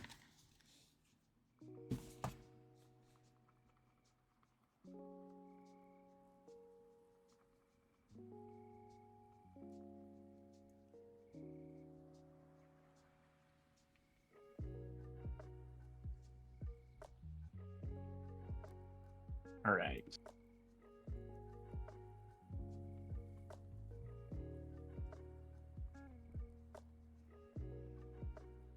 Okay. So we've have cast our assess, spell. Cast your spell. Resolve the spell. If you and your bonded can play cards from your hands to match the terms of the spell, like 10 cards of the same color, the spell succeeds. Return all the cards to the deck. Each spell you cast must contain at least one altered card from both dragons. If you cannot cast the spell, you can choose another and try again. You must still choose a spell you and your bonded have not already cast. If you can cast none of the available spells with the cards in your hand, the spell fails. Failure impacts you, your bond, and your domain in more severe ways as the year progresses. So, our spell in this case is successful. And I think our first spell out in the world in our brand new domain is the spell of Great Ick. Yeah. We have cast a spell of Yucky. Yes. And now all of the paper in the building tastes like has that like kind of gross metallic taste that your average kind of adjusting my lighting since it's getting dark. Oh wait, I can probably actually this might be a little better. But we discard the cards that we used, I presume. We discard those shuffle items. them back into the deck. Oh, you shuffle them back in the deck. Okay.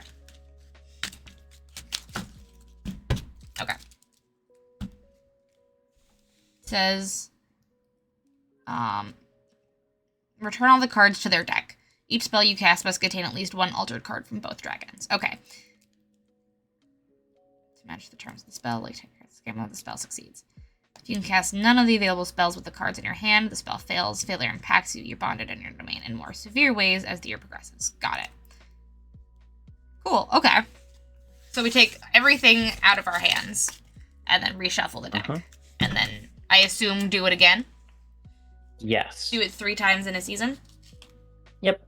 And so now, like, I think, we've been playing for about an hour and a half at this point. And if this were a regular game of Bonds Between, I think that would be like a pretty good place to call it. Like to describe to spend a little bit of time lavishing on the spell and what that looks like.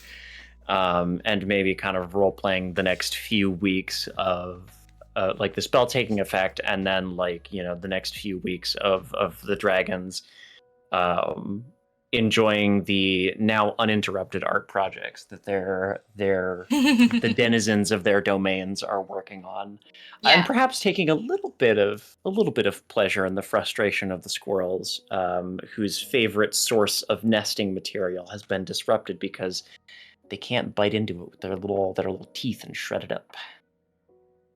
Yes, they can't. They don't want to put their tongue on it. Blech. Blech. Gross. And that could very easily be its own entire game, especially since this would have also included setup time. This first game. But since we're hanging out here and we've got a little bit of time, we can cast another couple spells, I think. All right. Finish out the spring.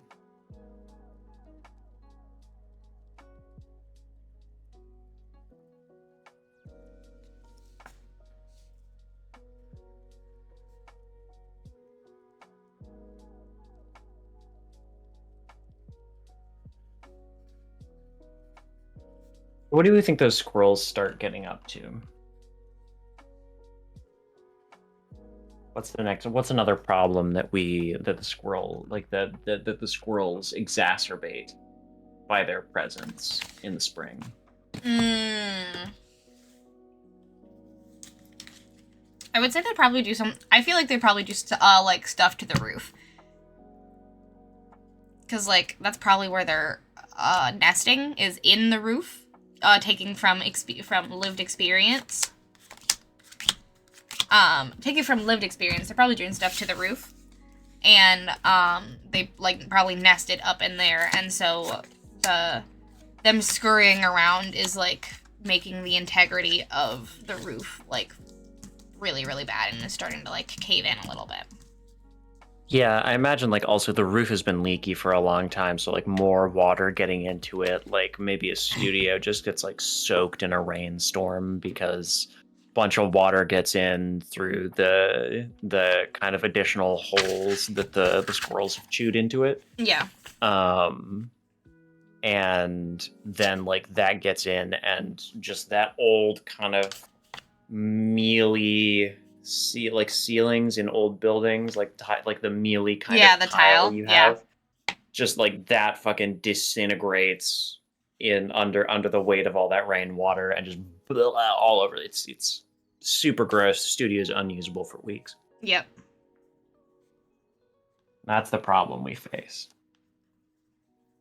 Love it. Okay. And I have one altered card in my hand. Yay! And it's the Dragon Horde card. Ooh, hell yeah! The Ace of Dragons. I'm gonna shuffle, shuffle, shuffle, shuffle.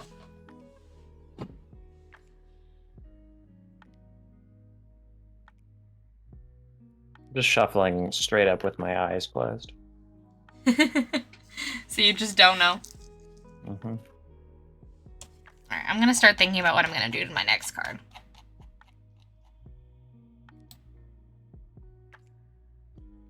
All right, my cards are looking pretty normal on the back side. Well, you did use a lot of your altered cards. They're shuffled back into the deck. I just didn't draw too many of.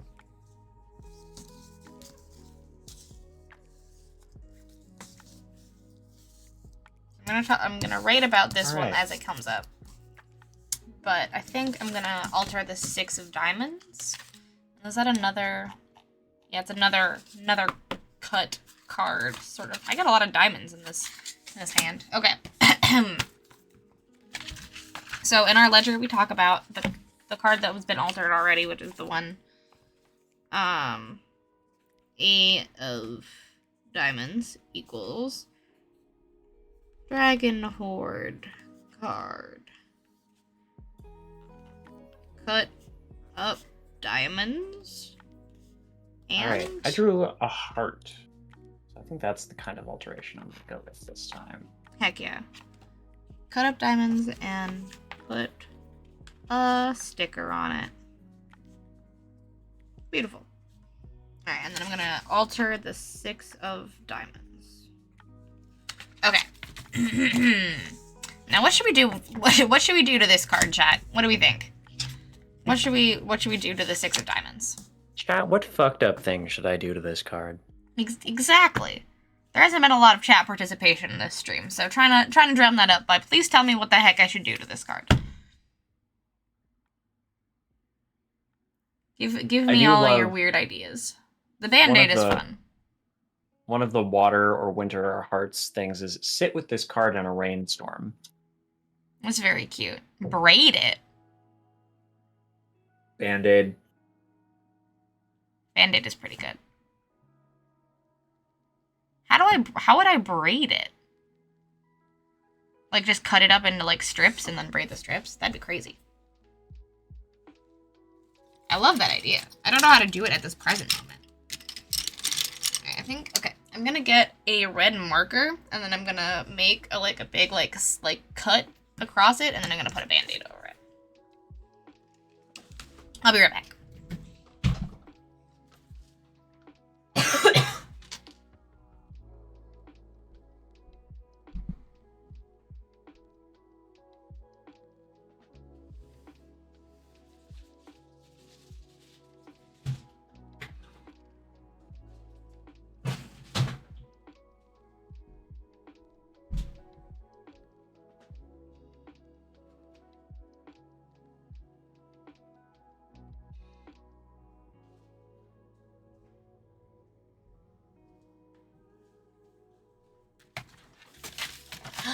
You have hot chalky? Hell yeah, Amity. Hell yeah for hot chalky. Welcome back. Alright, I've got my Band-Aids. And I got markers. What are you doing to your card? I'm covering the card in the names of people who are dear to me. Lame. Lame. Wow. Yep.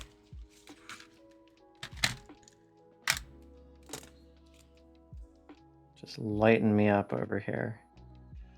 I'm giving a card a wound. That's really cool. Exactly.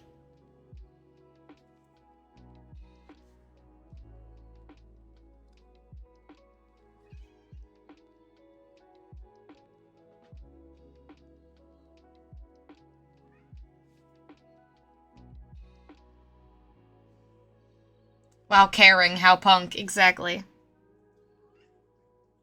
Hi, Millie. Yeah? Hi, baby girl. How's it going? Why do you look so scrumbly?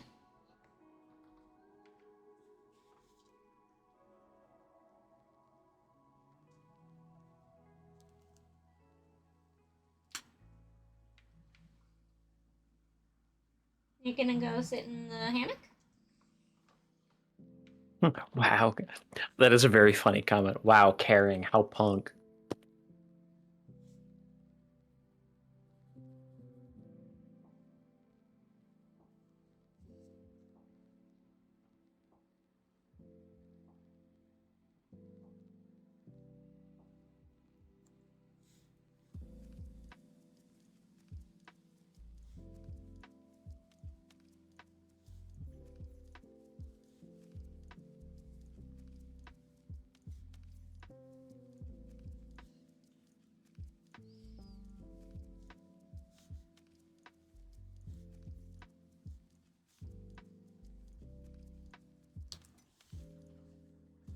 Here you go, Millie. Hi.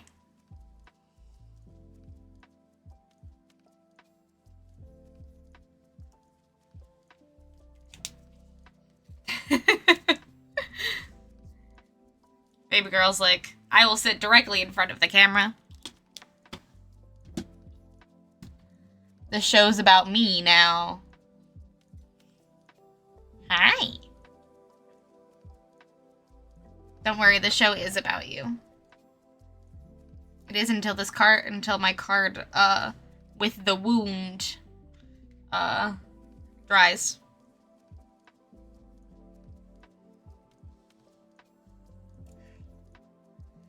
You've been furniture shopping for the apartment you don't have? What have you been, shopping for? Millie, you cannot lick that. That has ink on it.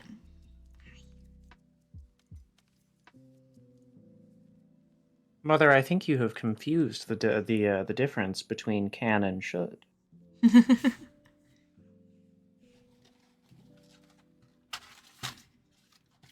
now we're gonna put a band-aid on. Here you go, Millie. Here's your own band-aid for you to bite. Yep. Here, okay. Hold on. You can have the band-aid wrapper. There you go.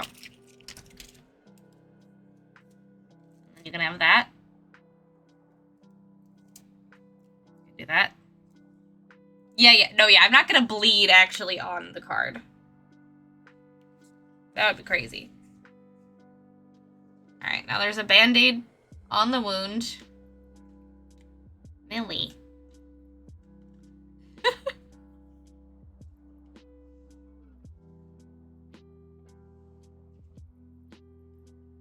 Yeah, the spell of icky taste is not affecting Millie.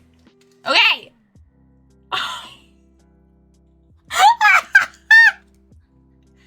So she actually did give the card a wound. Did she bite it? She bit it. Like, bit through it. Huh? Bit through it, band-aid it all. Here you go. Oh my god, that's so funny. Here you go. You can keep doing it. You already did it.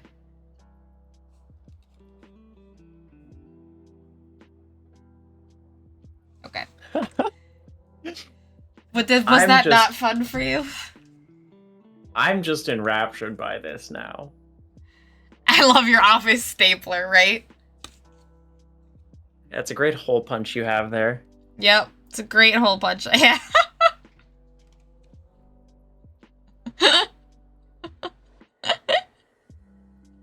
New card alterations method unlocked. Cat sleep alert. Yep, very much. Alright, well, now blood is gonna come out of those holes.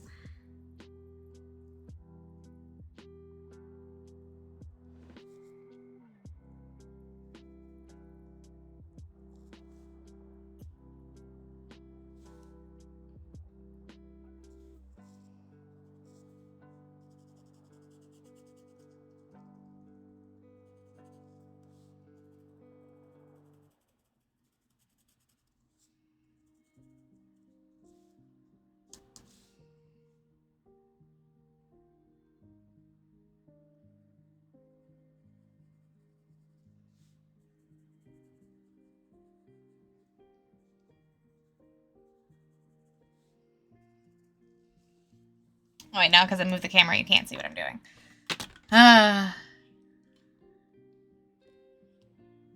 There we go. Even more of a wound.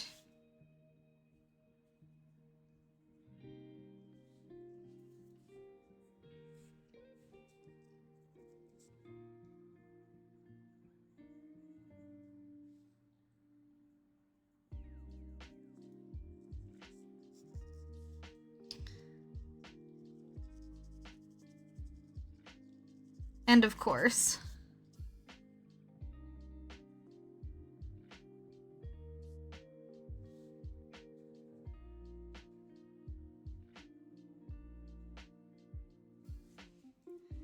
There we go.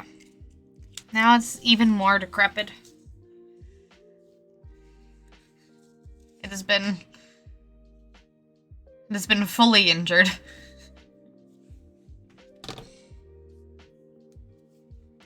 I just have to be careful not to sweat too much on this card, or else the ink will bleed off. Okay. There we go. This card survived the cat war. It survived the Great Cat War. The Great Cat War. The Great Cat War.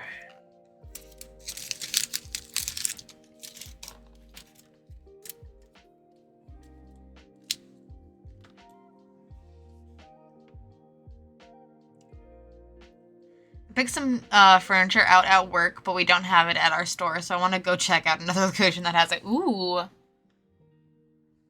Nothing like getting you excited to go move than to get new furniture. Exactly. New things, all about it. Alright, John, what'd you do to your card? Oh, wait, yeah, you said it. We listed with people that you cared about, right? Boring. Yeah. Yeah, boring. Mine had a battle. Mine was in battle. Yeah, I mean, mine's a little saccharine. Yours has seen some shit. My card has been battle hardened. Has been poked to death by a cat.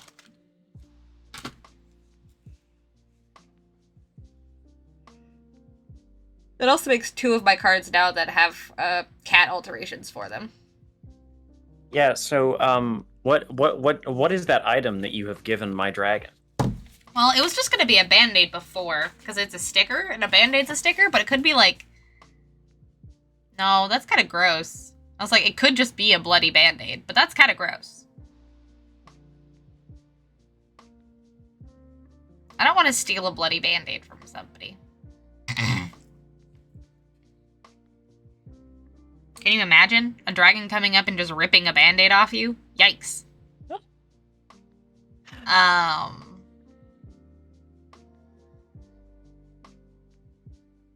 do think maybe it is a band-aid from the first aid kit that I became fascinated by because people were adorning themselves with it all the time, and I wanted to understand why.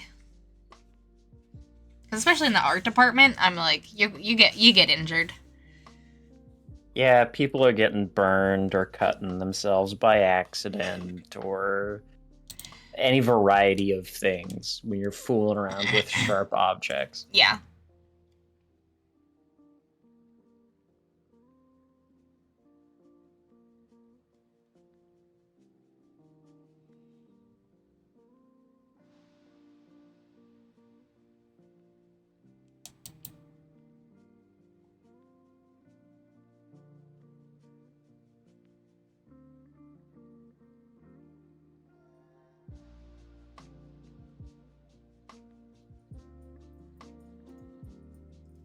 I think like what my card used to be or is the three of hearts. And I think that what this is, like the item itself, is Mhm. probably like a slate or something that my dragon had allowed or like had requested all of the many and varied members of our family and like friends before we left our kind of home in search of a new lair. Um, to like write their names on, like scratch their names on in claw. And so there's just like a bunch of like names, some familiar and some not, with space to write more on like uh a thick like hunk of wood. Okay. Fluff. Yep. Fluff is what I see. Yeah. That's what I was laughing at. Dandy hopped It's up on dandelion time now. Dandy hopped up on my desk and was like, "No more playing the game. It's dandelion time now. It's kitty time. It's kitty time. It's just catting. Who cares about the Just game that catting. you're playing?" Billy! What are you... Hold on. What is the gremlin up to? Millie's coughing. Hold on. Oh. Sorry, chat, 1 second. In 5, 4, 3, 2, 1. Let the doodle commence.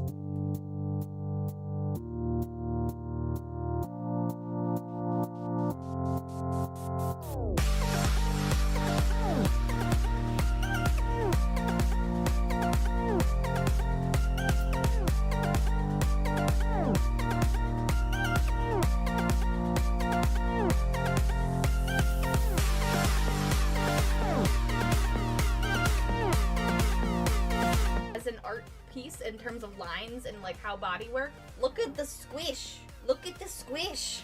Yeah. It's important. It's important to know how body work.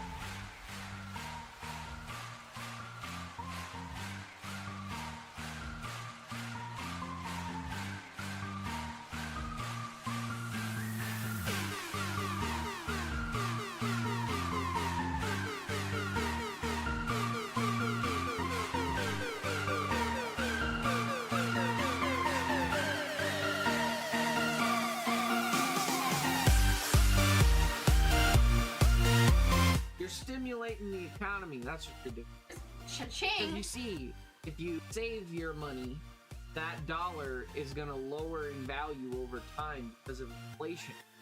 So spending it now means you're using it for a greater value and impact than you possibly could later. See, guys, Cha-ching! don't save any money. Spend all of your money. Cha-ching! Don't actually do that.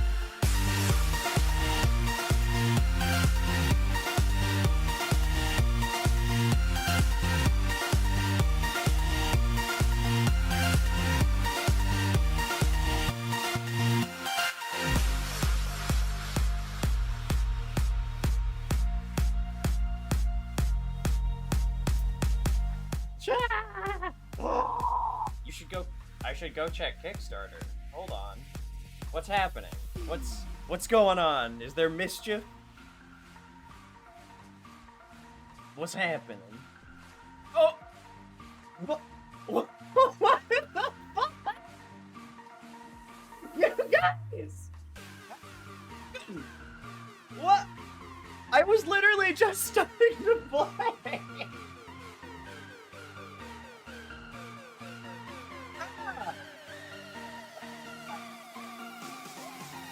Shit!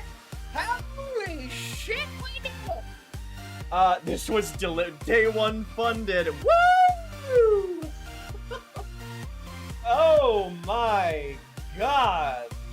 Wow, okay, hold on. I'm gonna need a minute. I'm gonna be on, if anyone needs me, I will have melted on, I'm just melting onto the floor.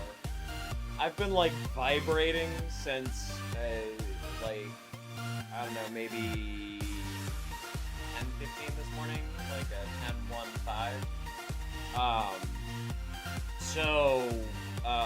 Yeah, that's a big weight off my shoulders.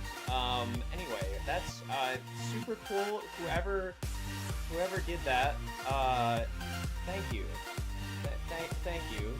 You are excellent. So, yeah, I'm choking up down here.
I'm everywhere, motherfucker.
We're back. Sorry about that delay. Millie's okay. She seemed to cough up some of Dandy's fur. So, but when I tried to make sure she was okay, she ran away from me. You know how cats be. But yeah, all right, we're back. The last thing that I remember that we said was that your Three of Hearts was a slate of wood that had a bunch of like names carved on it. Yeah. Names of a bunch of people who are like dear to the dragons when they laugh. Oh, okay. That has a bunch of names of dragons. Sweet. Okay. And our problem is that the ceiling is being disintegrated. Yes, the ceiling is disintegrating because of a rainstorm a combination of a rainstorm and the squirrels chewing a bunch of fucking holes in it. Classic So- Midwestern problems. Classic Midwestern problems. I do notice already that we do have one of them is altered, technically speaking, but we do have a set of 3 already. So I wonder if there's something we can do with that. Yeah. We have 3 pairs and a set of 3. So I wonder if there's any kind of spells we can make work with that. Yeah, I have a lot of diamonds. We do have a lot of diamonds too. I've got 1 diamond. I have. And I've got a joker. Well, I guess I have don't know 2 what jokers diamonds. are, but our joke. We haven't actually written a rule for jokers, so I'm just gonna say that they're full wild for now. I was gonna. I'm pretty sure, isn't it that you're supposed to put the jokers aside? You're not supposed to play with the jokers? Perhaps. In which case, Hold on, Dandy's have- coming back. Hi, bud. the 7 of spades. Okay, we have 6, 7, 8. Damn, no 9. Although We do have we a have some wild. wilds. I have I'm a gonna couple look- of wilds, so we could maybe is there anything we can do with a run? Possibly.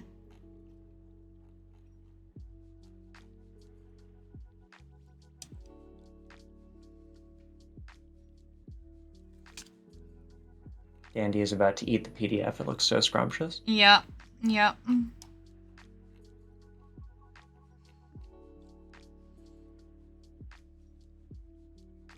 Okay, so no, wait. They are, so, if your deck has jokers, write your name on either the red or black joker of your deck, then, write your name on the other joke, your name on the other joke of your bondage deck. These cards must remain in your deck, but cannot be used to cast spells. Okay, So we can't use the cannot be. joker. They're nothing. all right. We are down 1 card this hand. Yeah. It would be very early to use this. We could kind of try and figure out a spell that we're looking at. And I could search, if we're missing 1 card, I could search my deck to make it happen. Oh yeah, because we have we have abilities. We haven't used our abilities yet. Mm-hmm. Yeah, because what's the Spring Dragon's ability? I can go and find 1 card, but but then I have to destroy that card. Right. Okay. I'm scrolling up, using the PDF to my advantage, because Dandy's in the way. Okay. Winds of Change. After you draw your hand, shuffle any unaltered cards, choose 1 at random, then alter it.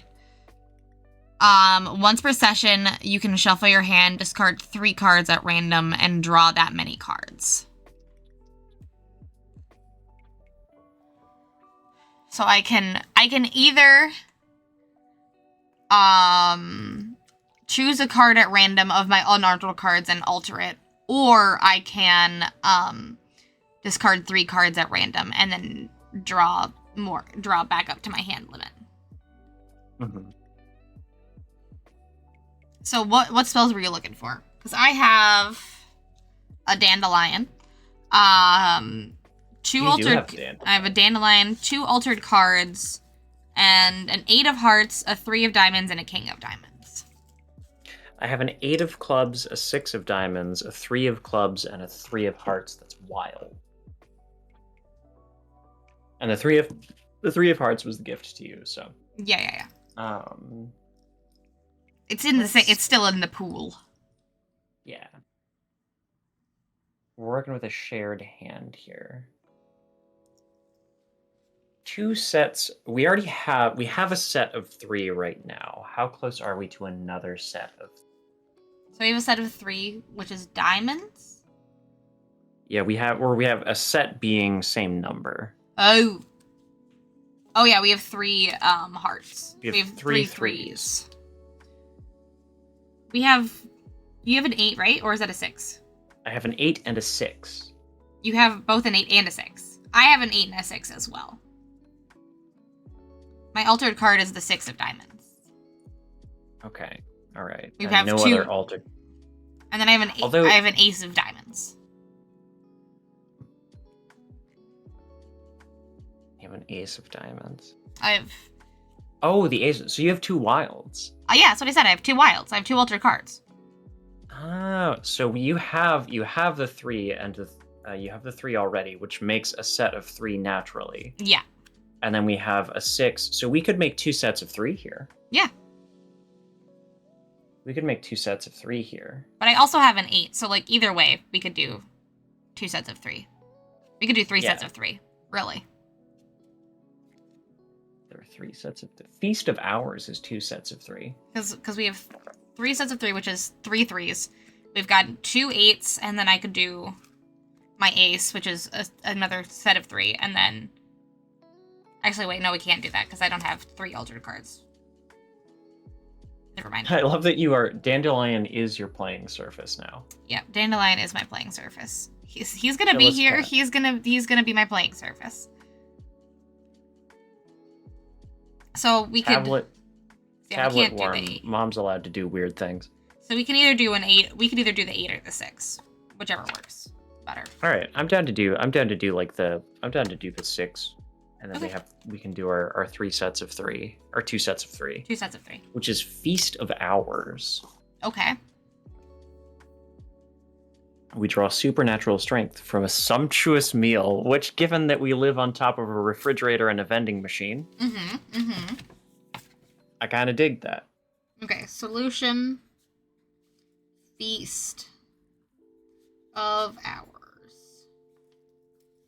Okay. I love that. Alright, what is our intention with this spell? I imagine that this is a thing where we're like, man, this isn't like I can make all the paper taste icky and they'll stop stealing it. Danny suggests eat the squirrels. Oh boy. Eating the squirrels solves the immediate problem of the squirrels. But it doesn't fix the roof.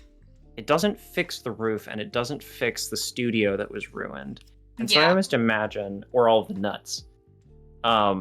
So what if we snitch all of their nuts, and then we use the vending machine in the kitchen to make ourselves a big dragon feast that we chow down on, and then it's an elbow grease kind of situation where we use our supernatural power to go and repair the studio and the roof.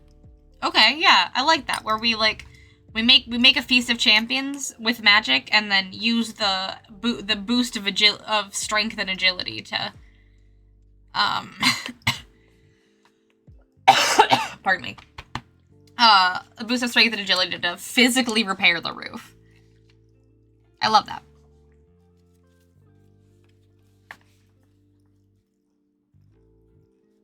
Make a feast out of nuts and squirrel? Question mark? To allow us to build the roof. Beautiful. Rebuild the roof. Beautiful. Really, it's a very video game logic. We cook a good meal, we do better. We also didn't answer the question about what these, because Oh yeah. what our treasures allow us to know about each other. Right. I think that I think that the Band-Aid tells me, speaks to me of a natural curiosity that your dragon has about the people that we're around, the residents of your realm. Because you're like, you adorn yourself in stickers, like me.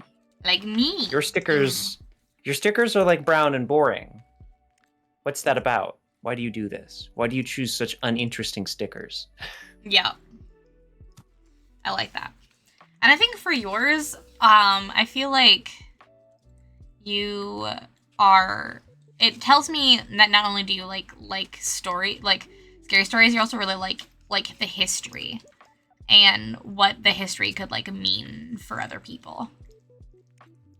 Yeah. Like very, very retrospective. Less in the moment, more retrospective. Mm-hmm. I think that's sort of what your piece of your hoard tells me. A kind of like almost methodical approach to relationships that my dragon has. Yeah. Your dragons, you can eat squirrel. Yeah, I mean, exactly. We might be the size of a small cat or a squirrel, but we can eat squirrel. It's true. We're definitely not dandelion sized. I mean, a dragon could be. I don't think I am. I think we're both pretty teeny. Yeah. Dandelion is big boy. Mm-hmm. I imagine our cat's like Millie sized. Yeah. Maybe a little a little thinner than Millie is. Yeah. Millie is Millie is a little rotund, very Yeah. pear shaped. Millie got a big chonker of a booty. It's true. You didn't think cats could have booty. She's got booty. Dude, Tiny little head, one of big my- old booty. One of my childhood cats was like that, where like, you know, the vet never was like, oh, she's hugely overweight, it's a big problem.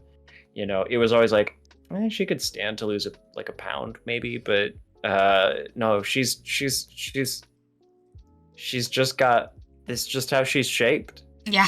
And Yep. boy howdy, that cat had a great vertical. Yeah, no, Millie's would- stretchy. Yep. She's got I a would lot of watch- tummy to stretch. I would watch Grizzly Bear just like standing in the middle of our living room, like tracking like a fly that had gotten into the house or something, and she would just jump like from standing, just 2 feet straight vertical, clap it between her paws, and be like, lunch. Cats are the best. But all right. Cats are the best. So we've fixed the roof. We've maybe eaten some squirrels. We've definitely intimidated them with our stealing their shit and maybe eating 1 or 2 of them. Also, we arrived on the scene, and then all of the paper in the building tasted like butts now. Yeah. We're definitely spring season. They're definitely like this. There's a war being waged, and we are losing. There's a war being waged in the arts building, and the squirrels are losing. I think it's very funny to think about what this looks like from the perspective of a bunch of very tired art students. Yeah. You know? They're like, yeah, like fucking Miller Hall, man. That's where they shove all the art classes because it's run down and busted up as shit, and the art department is tiny. Yeah. And there's just like, yeah, you guys seen that dragon that lives on top of the vending machine? And someone's like, I swear to God, I saw him eat a squirrel. Hole just opened his flat ass gullet and went, "Ham." Wait, you mean that one that's literally always asleep on the bookshelf? You can't convince me that he did that. Mm-hmm. I don't think I've seen him move for Yep. hours at a time. Yep. The flatness is an illusion. You're like one of those you're like a baleen whale that like is actually like their mouth is so flat and they open it as in a circle and you're like, Jesus Christ, that maw. Munch. Or like one of those like sharks that like there's a name of a shark and I can't remember the name of the shark, but it's got one of those like weird mouths. Hold on. I need to look it up. Not a whale shark. It's not a whale shark. They also have one of those weird mouths, but like their body is like proportional to that size. This shark is not proportional to their mouth. I'm gonna just look up shark with big mouth. Shark with big mouth. I'm very enchanted by the notion of a bunch of, like, a couple of college students. Oh, it's just like, called a working- mega mouth shark. It's just called Mega a mega mouth shark. That's very funny. They're very chill. Or basking shark. There we go. Basking shark. That's the name that I was looking for. They're very chill, and their mouths just do this. It's just a hole. Just a hole to the stomach. They open wide and go gulp, and you're gone. Well, not you. Oh my god. They got a big old mouth. Yeah, it's like their mouth has ribs. So wild. Like, not even like teeth. It's just like ribs in there. That's huge. Yeah. That's silly nose. Yeah. So yeah, anyways, you're like a basking shark. Um. Ah. Ow. Ow. Ow. Ow. I don't care about the storyline of how we're making our domain better. All I care about is how fucking weird, how bizarre we are, and why we eat the squirrels. weird, magical little guys. We're magical little guys. I also am very enchanted by the idea that like when we're making this feast of ours, it's like late at night. We're like, surely all of the humans are gone. No, that's not how our students work. No. There's like 2 or 3 of them left, like studying and working late in a project, and all of a sudden they smell like someone's just like, do you smell like roasted pine nuts? And like Someone's walnut, making pesto. and they come down and get the best pesto of their life served to them by 2 dragons, who have commandeered the kitchen in like Sunnyside Cafe. Cute. To make Hi, their Baldwin. feast of ours. Thank you very, very much for the hydrate. I love that. I love that. That's such a good visual. I like your idea that the dragons are just part of the world, and people are like, yeah, they're just here. Mm-hmm. They're just here. Yeah.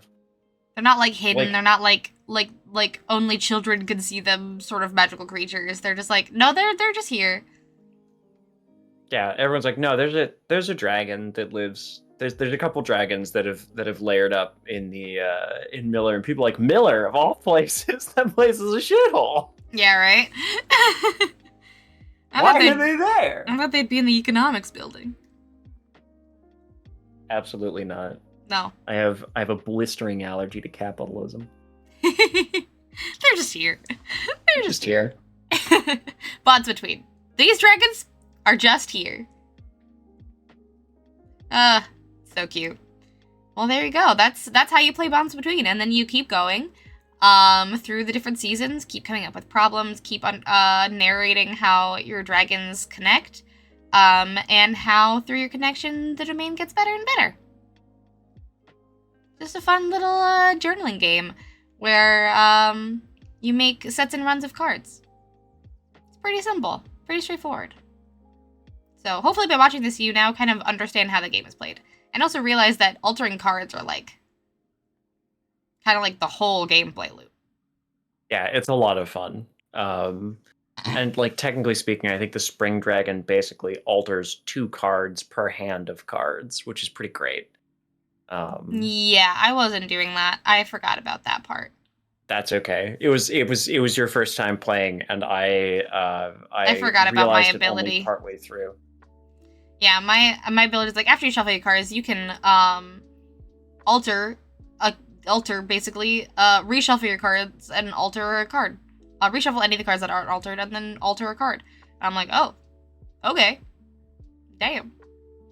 So basically, I could alter 2 cards, and I should have been doing that. But that's okay.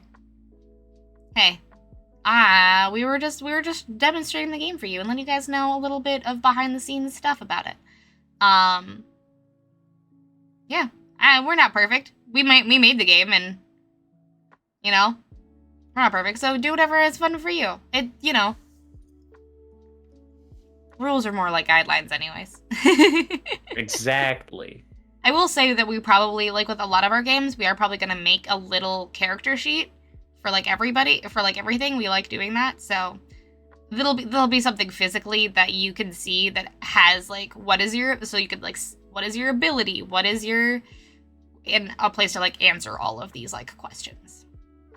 Mhm. So it's like a little easier to remember, and like places for you to like write down these things that are important about your character and your relationship, and not just like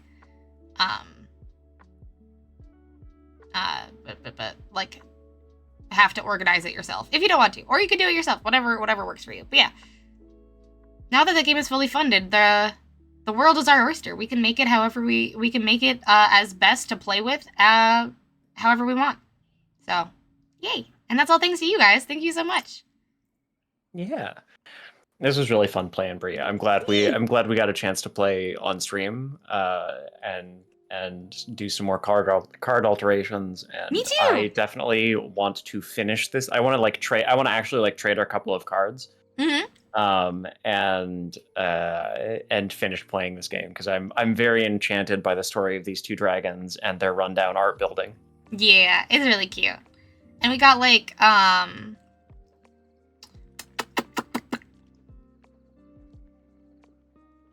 man, my brain is dying. Okay. What I was gonna say is that like we only got through 2 of the spells in spring, mainly just because I had to make sure Millie was okay. So we didn't get to do 3 of our spells, but you would do that. You would then continue, and then, I mean, also your sessions can be as short or as long as you want them to. This would honestly be a really, really fun game to like organize a craft day with friends, Mm-hmm. and just everybody brings a whole bunch of craft supplies, and then you spend an afternoon, like 2 or 3 hours playing, like pairing off and playing a few seasons of Bonds Between.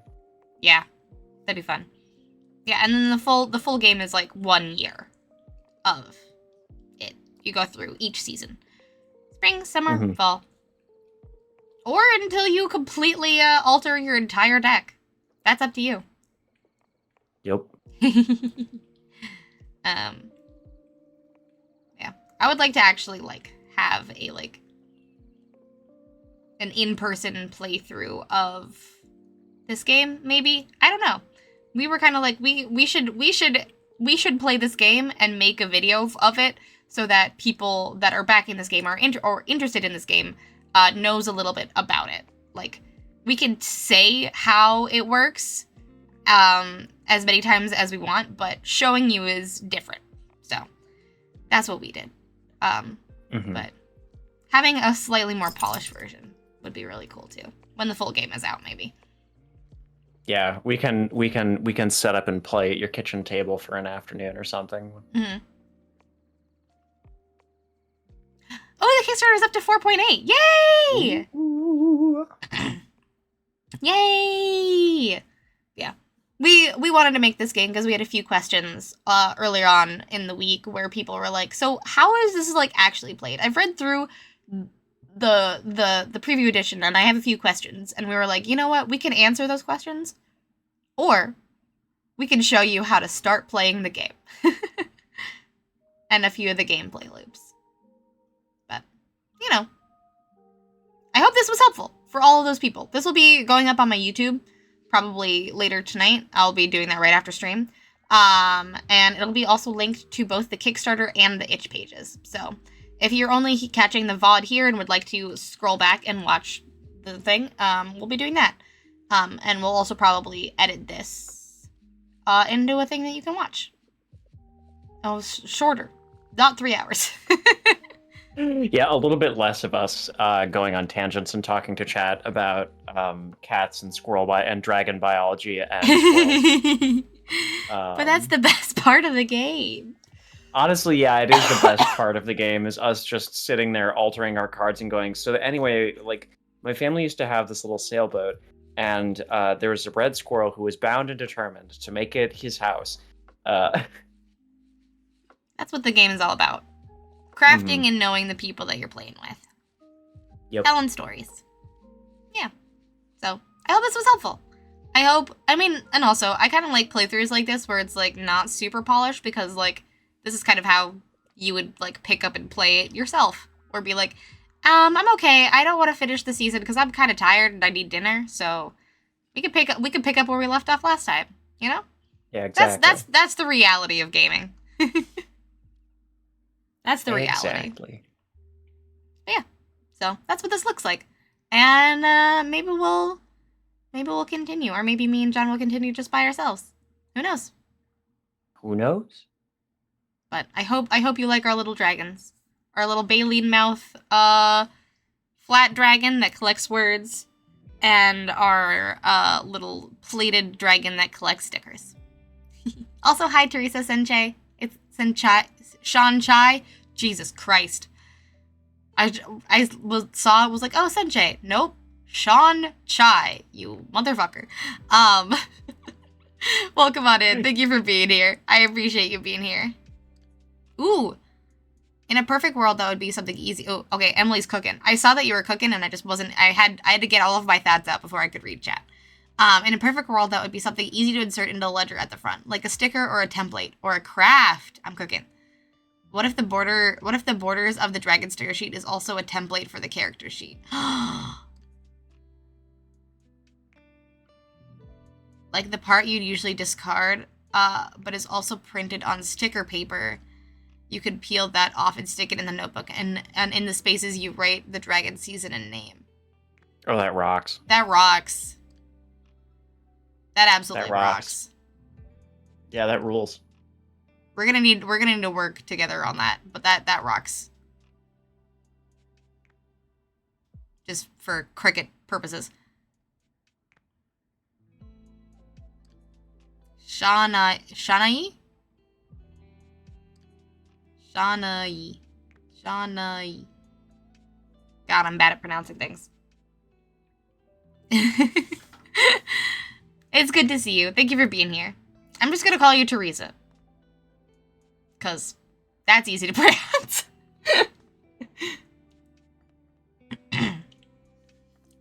I think that absolutely rules. That is cooking. We love a craft.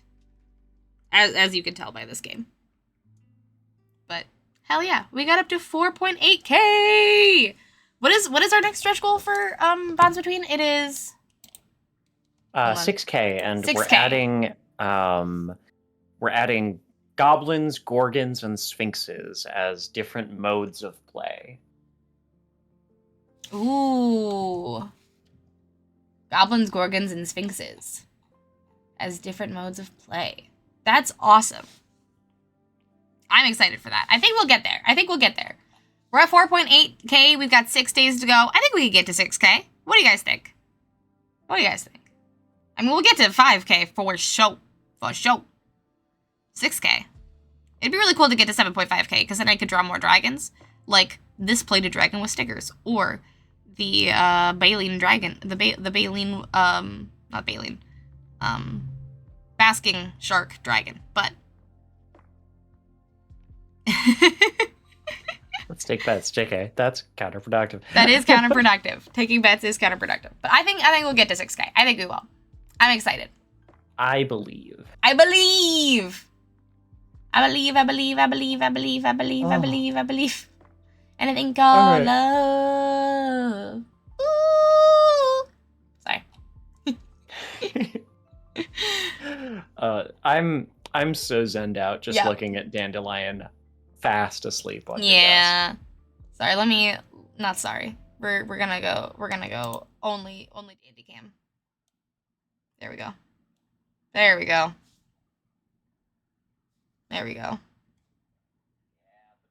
Boy. Oh, the baby, the boy. Well, I think that'll be probably the end of our stream. Thank you so much for joining us, Teresa. I apologize for you to be at the end of the stream, but you are welcome to go back and watch the VOD as much as you want. I'll also be uploading it to my YouTube post haste, so you can find it on all the things, or on the Kickstarter page, or on itch when we post it, probably tomorrow. So yeah, I need to eat dinner badly, and yeah, we need sustenance. We need some sustenance. Danny needs to keep napping.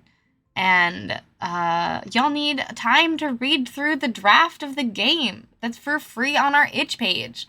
Check out the link in chat. No worries. Have a great one. Thank you so much for hanging out, everybody. I'll see you on Saturday for my next stream, which will be all doodle all the time stream. We're gonna be doing a bunch of doodles, and hanging out. So come and join me on Saturday at 3:30 p.m. Central, just an hour before this stream started, and we'll be doodling the day away. So I will see you all then. John, thank you so much for suggesting the stream and for joining me to play the game. Absolutely. Thank you so much for hosting, Bree. And Of for playing. course. It's gonna be really fun. I'm very excited. So I really love playing this, and I'm really excited for the final product of the game to come out very soon. Yee! Alright. Food time! Goodbye, everybody! Good night, everyone. Good night!